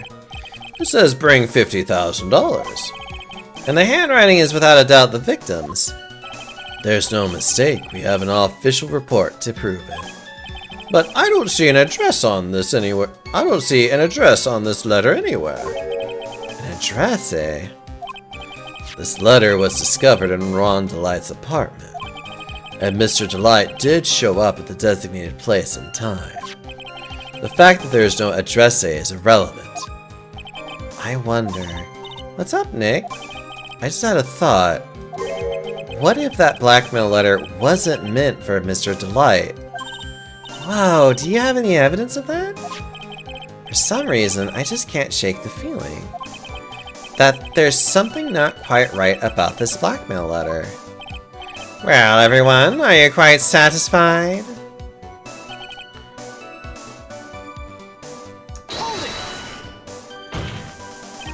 What do you mean by that?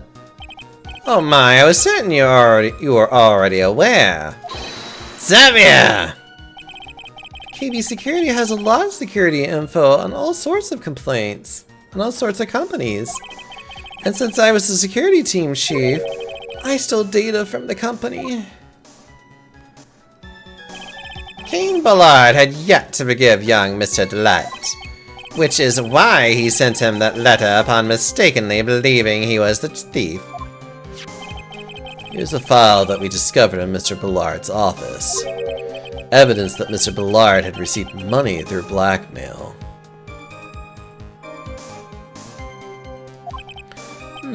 However, isn't this a bit odd? Why did the defendant pay Mr. Bullard the money, even though he wasn't actually Master Mask? On that point, there was an unfortunate bit of chance.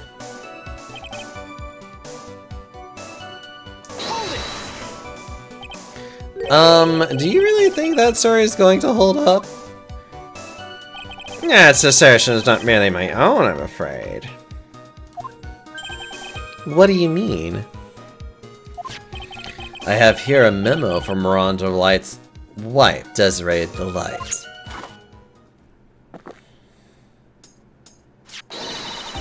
Ronnie thinks he's Master Mask. Don't you feel sorry for him? Please don't think too badly of him. Huh. Well, Mr. Trite. Ugh. Was he trying to act like Miss Delight just now? I thought he was actually pretty convincing.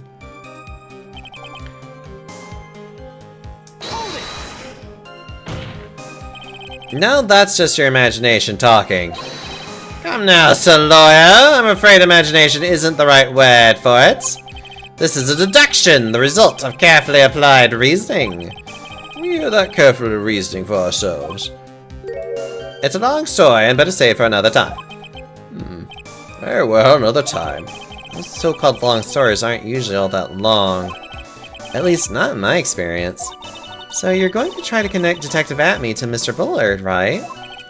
Yeah, that's right. Hopefully it won't require surgery either. In that case, you'll have to talk about the blackmail. That's true. Was the blackmail letter really intended for Ron? Should press him for more testimony.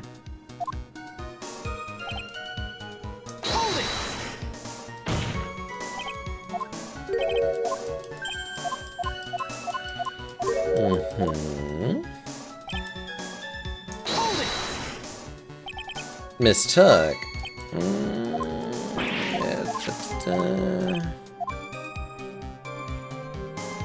Press harder.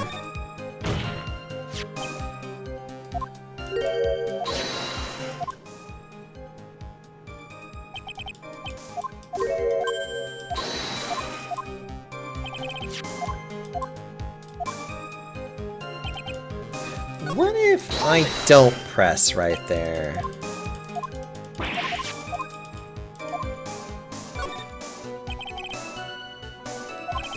I'll hold off on pressing him further for now. That's fine. Please continue with your test.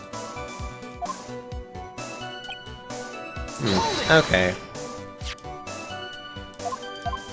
Is without a doubt the victims. An address.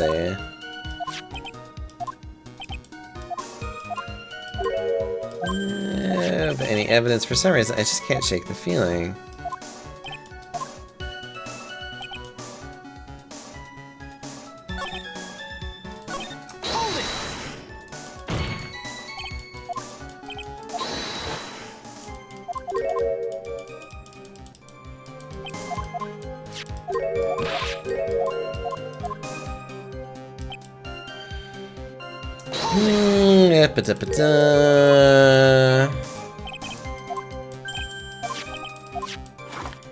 He's gonna do this again.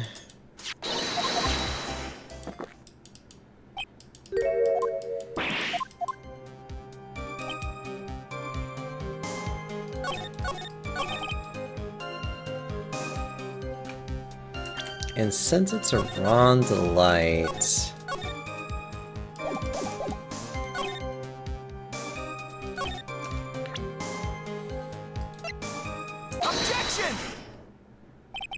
Mind if I ask you a few questions, Detective Atme? Well, if it's just a few, I guess it's alright. When you say that this letter was addressed to Ron Delight, I couldn't help but notice one major contradiction. Contradiction? I don't know where a walking contradiction like you gets off saying things like that. You're one to talk. At times like these, men are made to express themselves with their fists. Why don't you show us what you've got there, Junior? Indeed, time to man up, Mr. Wright.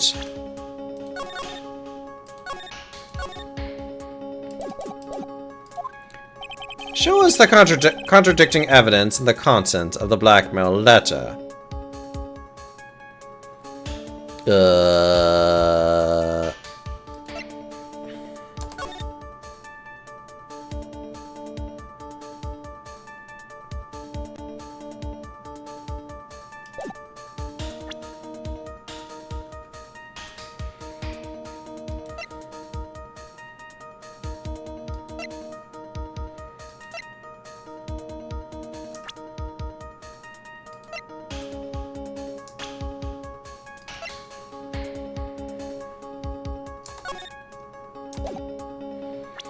The red jewel, that's the, you see, if you look at this,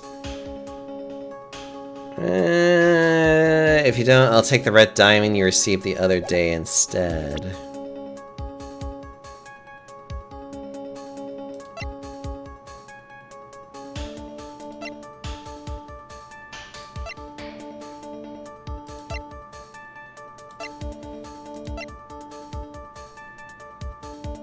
The content of the blackmail letter. Ah! Take a good look at this newspaper clipping. It contains a picture of the Tear of Ammon, the stolen jewel. What about it? The problem is this jewel's color. Color? It's not much for discussing. I'm not much for discussing color myself. According to the clipping, the color of the stolen jewel was blue. However, in the blackmail letter, a totally different jewel is mentioned. I'll take the red diamond you received the other day. Red? Which means the red diamond described in the blackmail letter is not the Tear of Ammon that Master Mask stole at all. Objection. And your point is, Mr. Trite? So you are trying to say that this blackmail letter was intended for someone else? That is what you're trying to say, right, Trite? That is what you're trying to say, right, Mr. Wright? Well, that is what you're trying to say, right, Nick? Yes. This is who Kane Bullard was actually blackmailing. It was actually Look at Me himself. Naturally, it was you, Detective Atme. Do you have some sort of basis for that claim? Yeah, I've been personally involved in every single Master Mask case. And in the last case, you recovered what was stolen, and received a jewel as your reward. A jewel? Probably the one wearing conspicuously around your finger. The red diamond ring. That is the diamond referred to in the letter. Which means that Kane Bullard wrote that letter in order to blackmail you!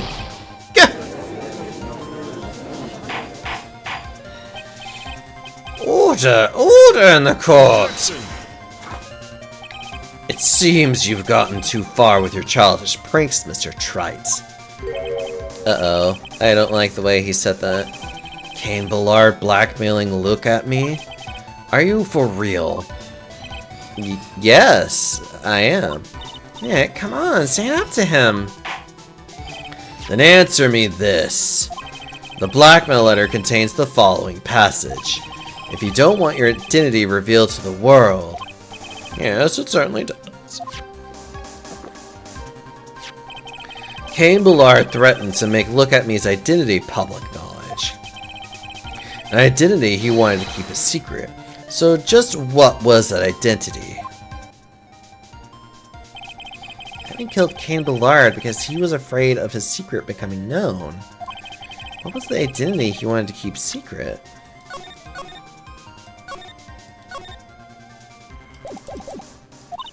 This is what it all comes down to, Nick.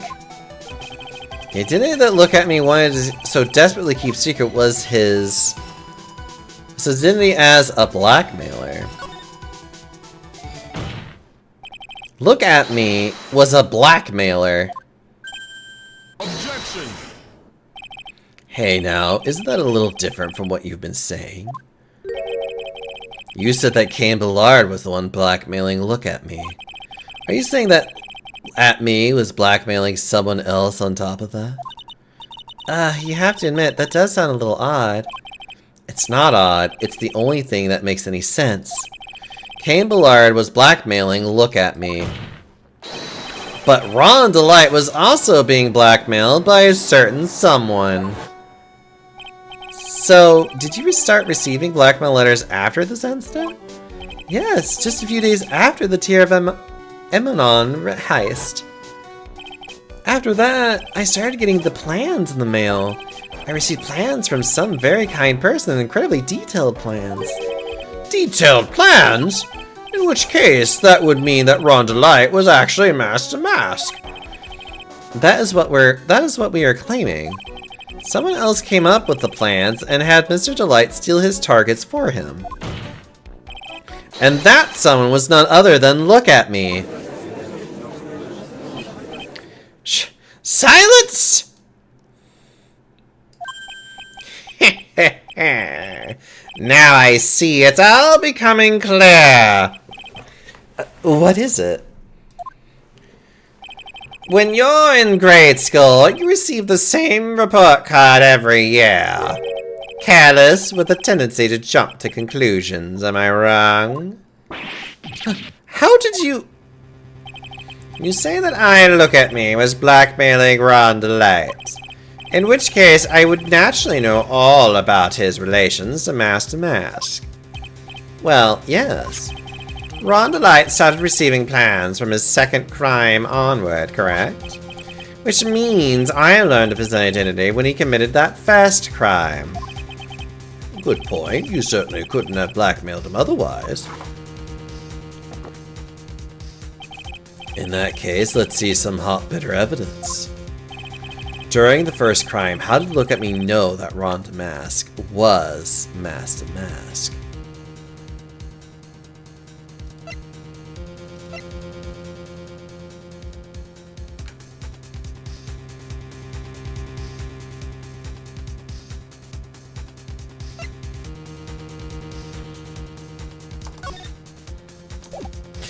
Ooh, that was the other thing.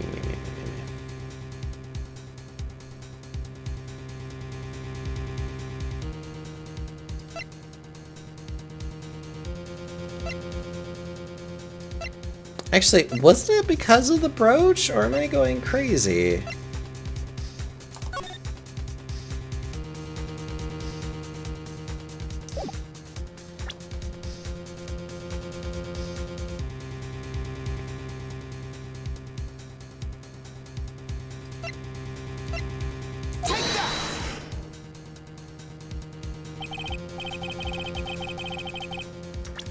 Okay, yeah.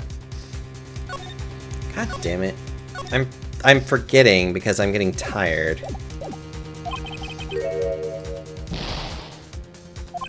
Come on, there's no need to overthink this. How did Look at Me find out who Master Mask was? The answer has got to be staring me right in the face.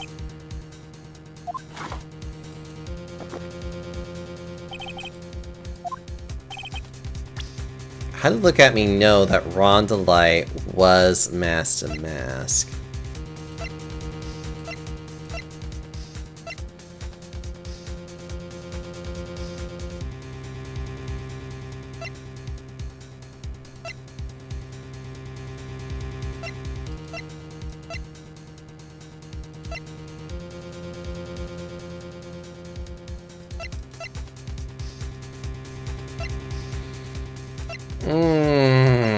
Let's see. How did he know? I think I see it. See what? When you were in grade school, you received the same report card every year. Gets into lots of mischief trying to be the center of attention. What do you mean? This newspaper clipping. It has a picture of you and Ron Delight in his guard uniform. It seems that Master Mask didn't just disappear into thin air. He just took off his outfit and hid it in a bucket. That sounds far too stupid to be true. Correct. With tricks like that, he couldn't fool a baby, let alone an ace detective. And that's when you figured it out, Mr. Atme. That's when you learned that under that mask, Master Mask was really Ron Delight. What the? Wasn't he supposed to be Master Mask? Not only that, it looks like he wasn't even an ace detective. I can't believe it. He was just a slimy blackmailer. A fraud trying to pass himself off as an ace detective. Hi, Long Lost. How dare you expose me like that? Why, I mean, I've never blackmailed anyone in my life. I'm a famous and proud ace detective and also Master Mask. Why can't you understand that? I'm afraid you are neither a proud thief nor an ace detective. You're a blackmailer and a murderer. That is your true identity. Why, you... How... It's going so fast, I'm only going to say things I can do, and...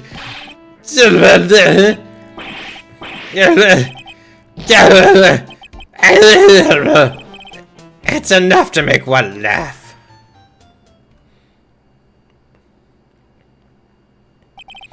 Would seem we finally arrived at the real answer.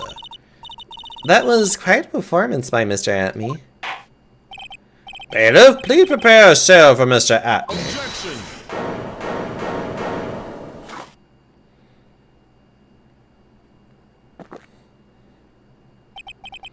The hammer that strikes too fast has no time to aim.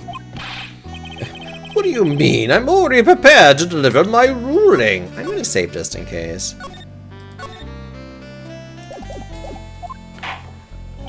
Allow me to say one thing. I will be the judge. I'll be the one to judge. You don't get much more in your face than that. It appears that your claws weren't quite sharp enough, Mr. Trite. What do you mean? It's true that you've proven a lot of things. Things like Look At Me was a filthy blackmailer. And that he wasn't at Lordly Taylor the night of the murder. That's right. That's why he's the one who killed Mr. But there's still one thing you have yet to prove. What's that? Just because he wasn't at the warehouse doesn't mean he was at the murder scene. Therefore, if you can't prove that this pitiful excuse for a man was at KB Security, then I don't see how a verdict can be delivered. No way! Order in the court! Well, Mr. Wright? This is it. This is the final round. I've got to prove that Atme was at Mr. Bullard's office on that night. Okay. But can you really prove that? That's long enough, Mr. Trite. I want to hear your answer. Night, Mr. Look At Me was at KB Security, and the defense... I can't prove that he was there. I can't prove it. Just as I thought. But if we hear more of Detective Atme's testimony... Objection! Unfortunately, that's as far as you go, Mr. Trite. What do you mean? I won't allow for any more testimony, that's what I mean. What? Have you forgotten? Look At Me is here after we interrupted his own trial. And you have failed to prove that he committed the murder. I think it's time for this witness to return to his own trial and face his guilty verdict as masked to mask. No! Well now, Sir Lawyer, it seems that love wins out in the end after all. I am Ace Detective as well as Master Mask. My verdict will verify that. Just as Ron Delights will verify that he is the true murderer. I declare that with the full force of my Ace Detectiveness. Order in the court. That's enough deliberation over this witness. I can't believe this. At this rate, Ron is... Don't give up now, Nick. We still have tomorrow. We can look for more evidence and... By then, it'll be too late. Why? Double jeopardy. One of the basic rules of any court of law. Double jeopardy? You mean from that show? Should a defendant be tried and found innocent in court, that defendant cannot be tried again for the same crime. This is a fundamental rule of all courts, and it applies to this witness as much as it applies to anyone else. Mr. Atme will be found guilty in a matter of minutes. Guilty as masked to mask, which means he will be innocent as far as the murder of Cain Ballard is concerned. No way. The fact that you were unable to prove Mr. Atme's guilt of that crime here means that he will never again be tried as Cain Ballard's murderer. Ugh.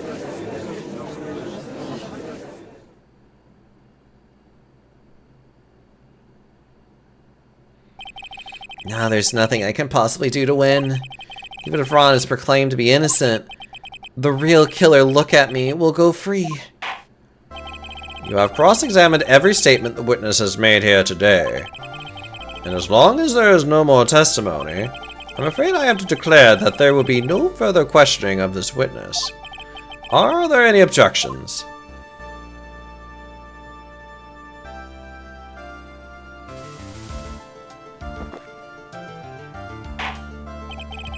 And I hereby end the cross-examination of Look At Me.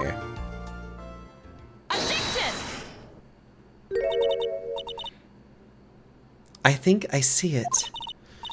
Your Honor, when you were a child, this was what your report card. This was on your report card every year.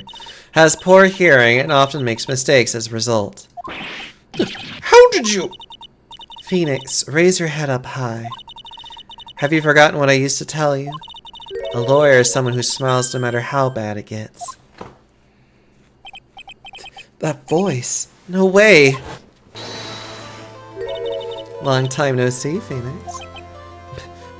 Mia! This is the true power of the Karaim channeling technique. I know that it's really Maya who's standing before me, but right now, she's my mentor, Mia Fey. Now, let's do this. But there's nothing more we can do, Mia. Without any more testimony, I can't cross-examine. Not yet. The testimony's not over yet. What do you mean? Your Honor? Just now, you said something very interesting. You have cross-examined every statement the witness has made here today. Yes, that's true, but... Unfortunately, Your Honor, you're forgetting something. Earlier, after the last cross-examination, this witness made a number of remarks. It seems that love wins out in the end, after all. My verdict will verify that, just as Ron Delight will verify that he is the true murderer. Full force on my ace detectiveness. Yes, but these comments appear to have no importance whatsoever. Very well, then we shall prove their importance via cross-examination. At any rate, as long as the witness has made these remarks, we, the defense, assert our right to question them. Hold on. There are two things that I know that weren't brought up. Which, one he apparently was just like, sure. But there's now the other one that I know for a fact is the thing. Is that alright? Is that alright with you, prosecutor? Is something the matter, Mr. Godard? Nothing. So, lawyer, it looks like you're one step too late. If you think such falsehoods will do anything to me, look at... Let's hear it. It's true that the witness has made remarks. So then, let's hear this last bit of cross-examination. Mr. Godard, what are you... Very well then, Mr. Look At Me. I'm going to allow the defense to cross-examine your earlier remarks. The defense would like to hear why you declare the defendant to be the true murderer. So please, give us one last bit of testimony. Phoenix, this is it. This is our absolute last chance. Yes, Chief.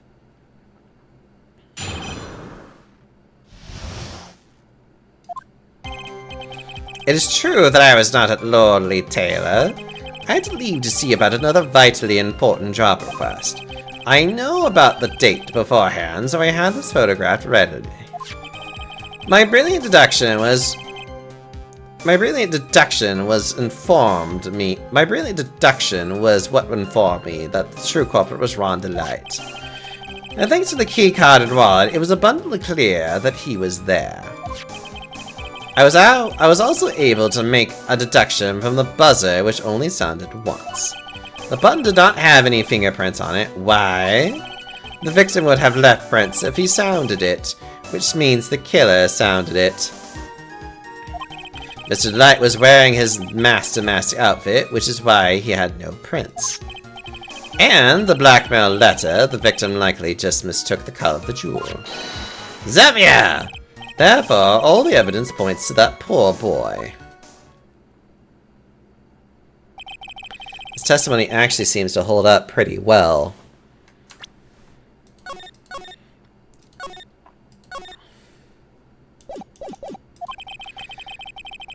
The witness' earlier remarks do not appear to have been hastily prepared. All those points have been explained, and none of them seem to contradict anything. But of course. But how do you know about the emergency buzzer? The police investigation documents went directly through me.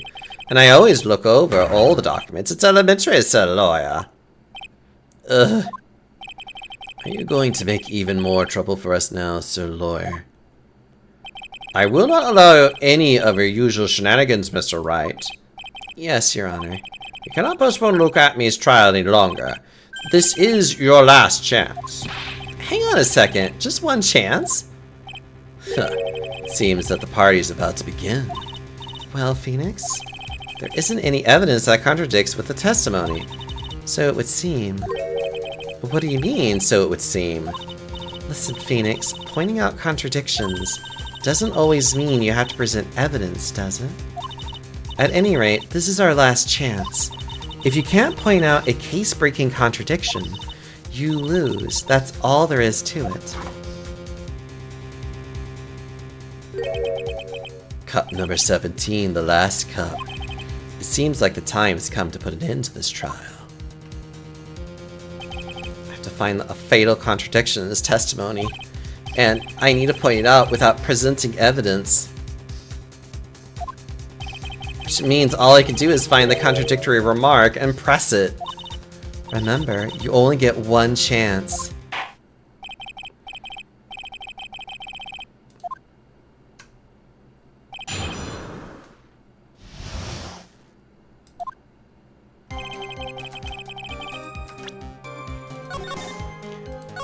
So this one is a little overwhelming. I had to leave to see about another vital important job request. I had known about the date beforehand, my brilliant deduction, and thanks to the keycard and wallet, it was abundantly clear that he was there. I was also able to make a deduction from the buzzer, which only sounded once. The button did not have any fingerprints on it. Why? The victim would have left prints if he sounded it, which means the killer sounded it. Mr. Delight was wearing his mask-to-mask outfit, which is why he left no prints.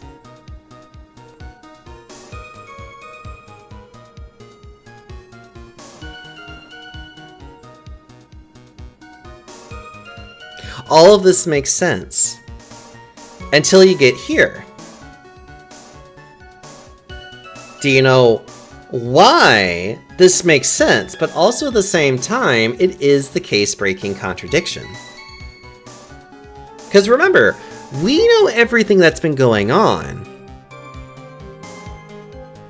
The biggest thing that you have to realize is, what is a piece of information that was only revealed in this very courtroom right now that he couldn't know about beforehand in any way, shape, or form?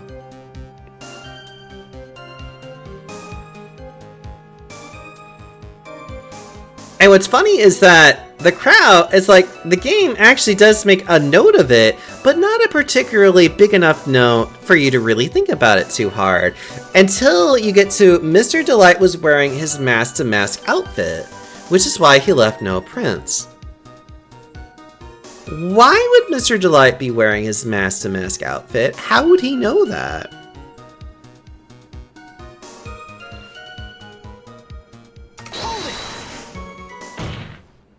Mr. Atmey, about this last remark, I think this is how you're supposed to do it, but hold on. Objection! You still don't get it, do you, Trite? This isn't the time to be pressing the witness on every little statement. I'm afraid you're the one who still doesn't get it, Mr. Godot. What? Mr. Atmey, it seems you have finally admitted that you were in the CEO's office on the night of the murder. How can you say that? Let's review your testimony, shall we, Mr. Atmey? The button did not have any fingerprints on it. Why? Mr. Delight was wearing his mask-to-mask outfit, is that correct? Indeed, that's what I said. My deductions are absolutely foolproof. More like your deductions prove that you were a fool. I'm sorry, whatever do you mean? For some reason, I'm starting to get really thirsty. When exactly did we learn the fact that Ron Delight was dressed as Master Mask when he went to the scene of the crime? That was, it was just a few hours ago. Back when my sixth cup was looking at me with a cold stare. Oh, did I forget to mention it before? I'm sorry, I just never had a chance to mention it up until now. That's right, the defendant had yet to tell anyone else this fact before this morning.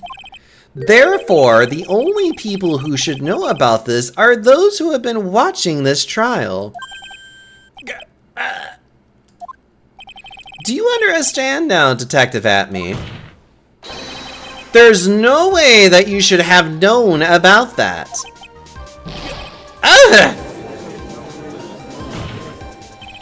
You are in the next courtroom being tried as Master Mask. So then enlighten us. Just how did you know about that piece of information?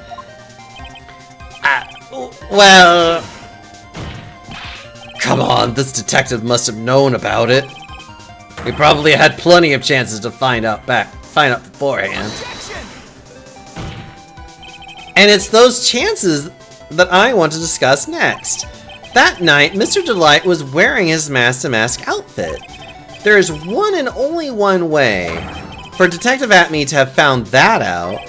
Only one way, you say? Please recall, if you will, Mr. Delight's testimony. When I entered the office, there was a suspicious shadow there. For a second, my client witnessed the real killer. But Mr. Delight never saw his attacker, so there's no way to tell whether or not the real killer was Look at Me. It's with that statement that I'll turn this case on its head. Just what are you implying? I'm gonna save just in case. But I'm pretty sure this just now proceeds into the snowball effect of what it is. Mr. Delight saw the real killer, correct? Now, if you turn that statement around, it stands to reason that the real killer had also seen Ron Delight. Impossible.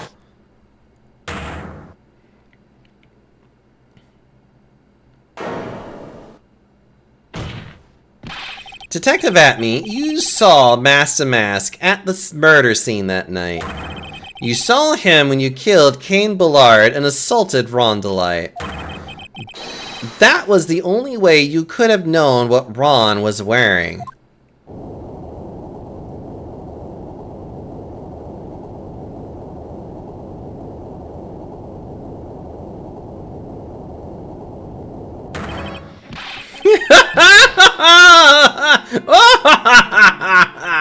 Take a good look, everyone! Unable to find a rival worthy of my genius, I was forced to create one by myself. Here I am, the tragic clown. That's the same line you gave yesterday. But I think there's a little more meaning behind it this time.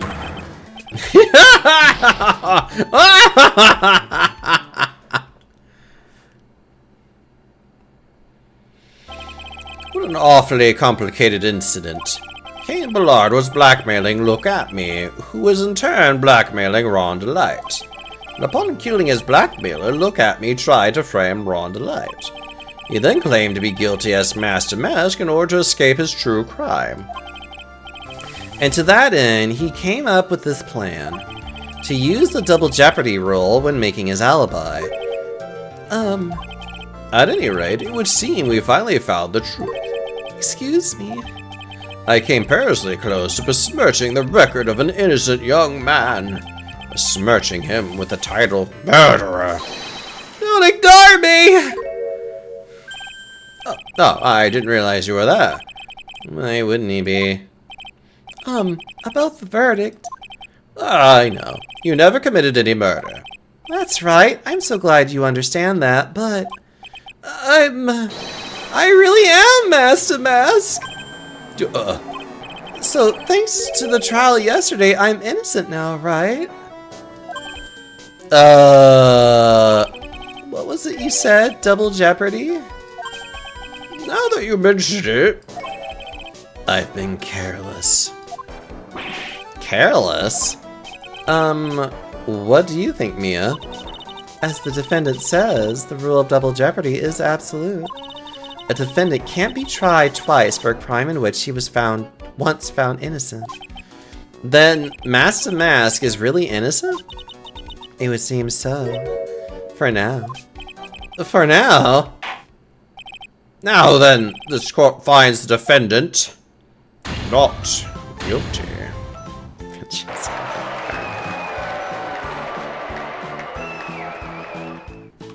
Don't even go to this case. Also, hi, Francesca.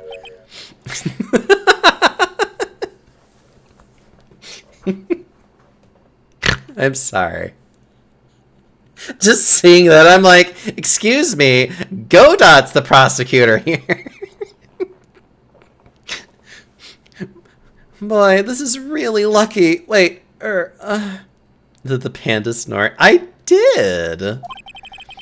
This isn't so good this isn't so good after all. You see the thing, I still am Master Man.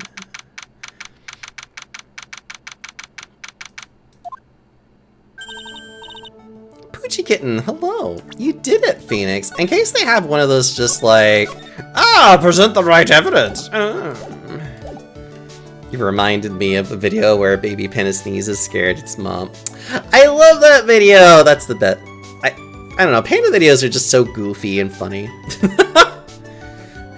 You did it, Phoenix. Thanks, Mia. It's been a long time, hasn't it? Yeah, it's because Mia doesn't call on me much these days.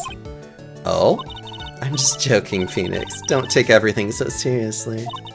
But on the other hand, Mia, she seems kind of torn these days.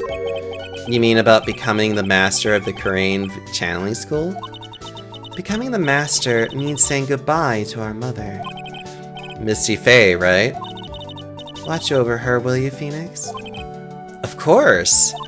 Well then, see you around. Mia. Mr. Wright! I don't know what to say. Congratulations, Mr. Delight. Thank you so much. No, wait. Nothing really matters anymore, though. Now that it has... Come on, just be happy already. Mia, you've been cleared of the murder charges and got off as Master to boot. But in exchange, I lost everything. What do you mean? Stealing security information from KB Security, becoming Master Mask. I did it all for one reason, for her. You mean your wife, Desiree? She hates criminals more than anything. Come to think of it, she was once held hostage by some robbers, wasn't she? She always said how she hates sneaky criminals. I knew that, but once I got fired from KB Security and lost all the money I had, she wouldn't have any reason to stay with me. I thought she would leave me for sure. So that's why you became Master Mask. Yes, it's all over now. A broken bowl can never be put back together. That's not true, right, Nick? Right. Really? Can we really go back to the way things were? I feel like there's something else. Hold on. You'll be fine, and Nick can prove it. I can? I can. I kind of wish you would check with me first. Mr. Delight, even if a bowl is broken, there's always a way to put it back together. Oh, wait a minute. Yeah, the Sacred Urn. The Sacred Urn? Desiree was the one who found this. Desiree, your wife. I'm sorry, Desi. She always believed in you, Ron. That's why you'll be fine. You don't have to worry about anything. There you are! Miss Delight. You did it, Ronnie. You're innocent. I'm so happy. Thank you. I appreciate that, but, I suppose you don't want anything more to do with me, do you?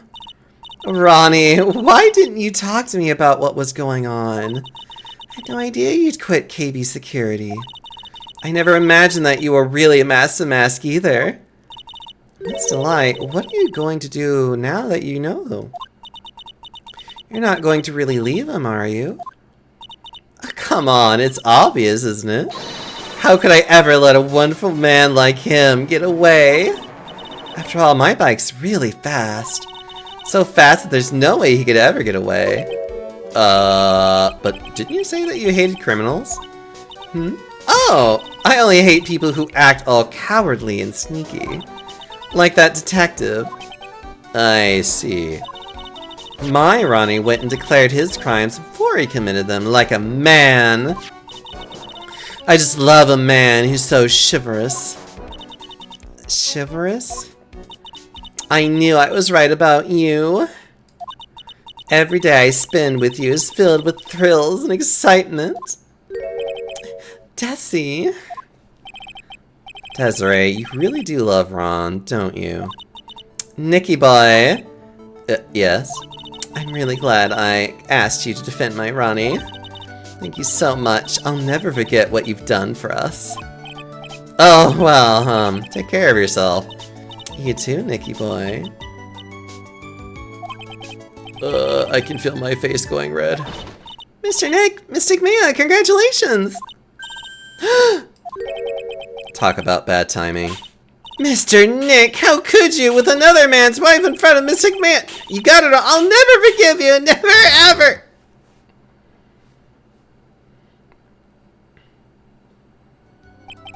So just as the case came to a close, so too did my consciousness. Ron said, a broken bowl can never be put back together. But I know that's not true. I mean, just look. Here's a perfect example of one that was put back together even better than before.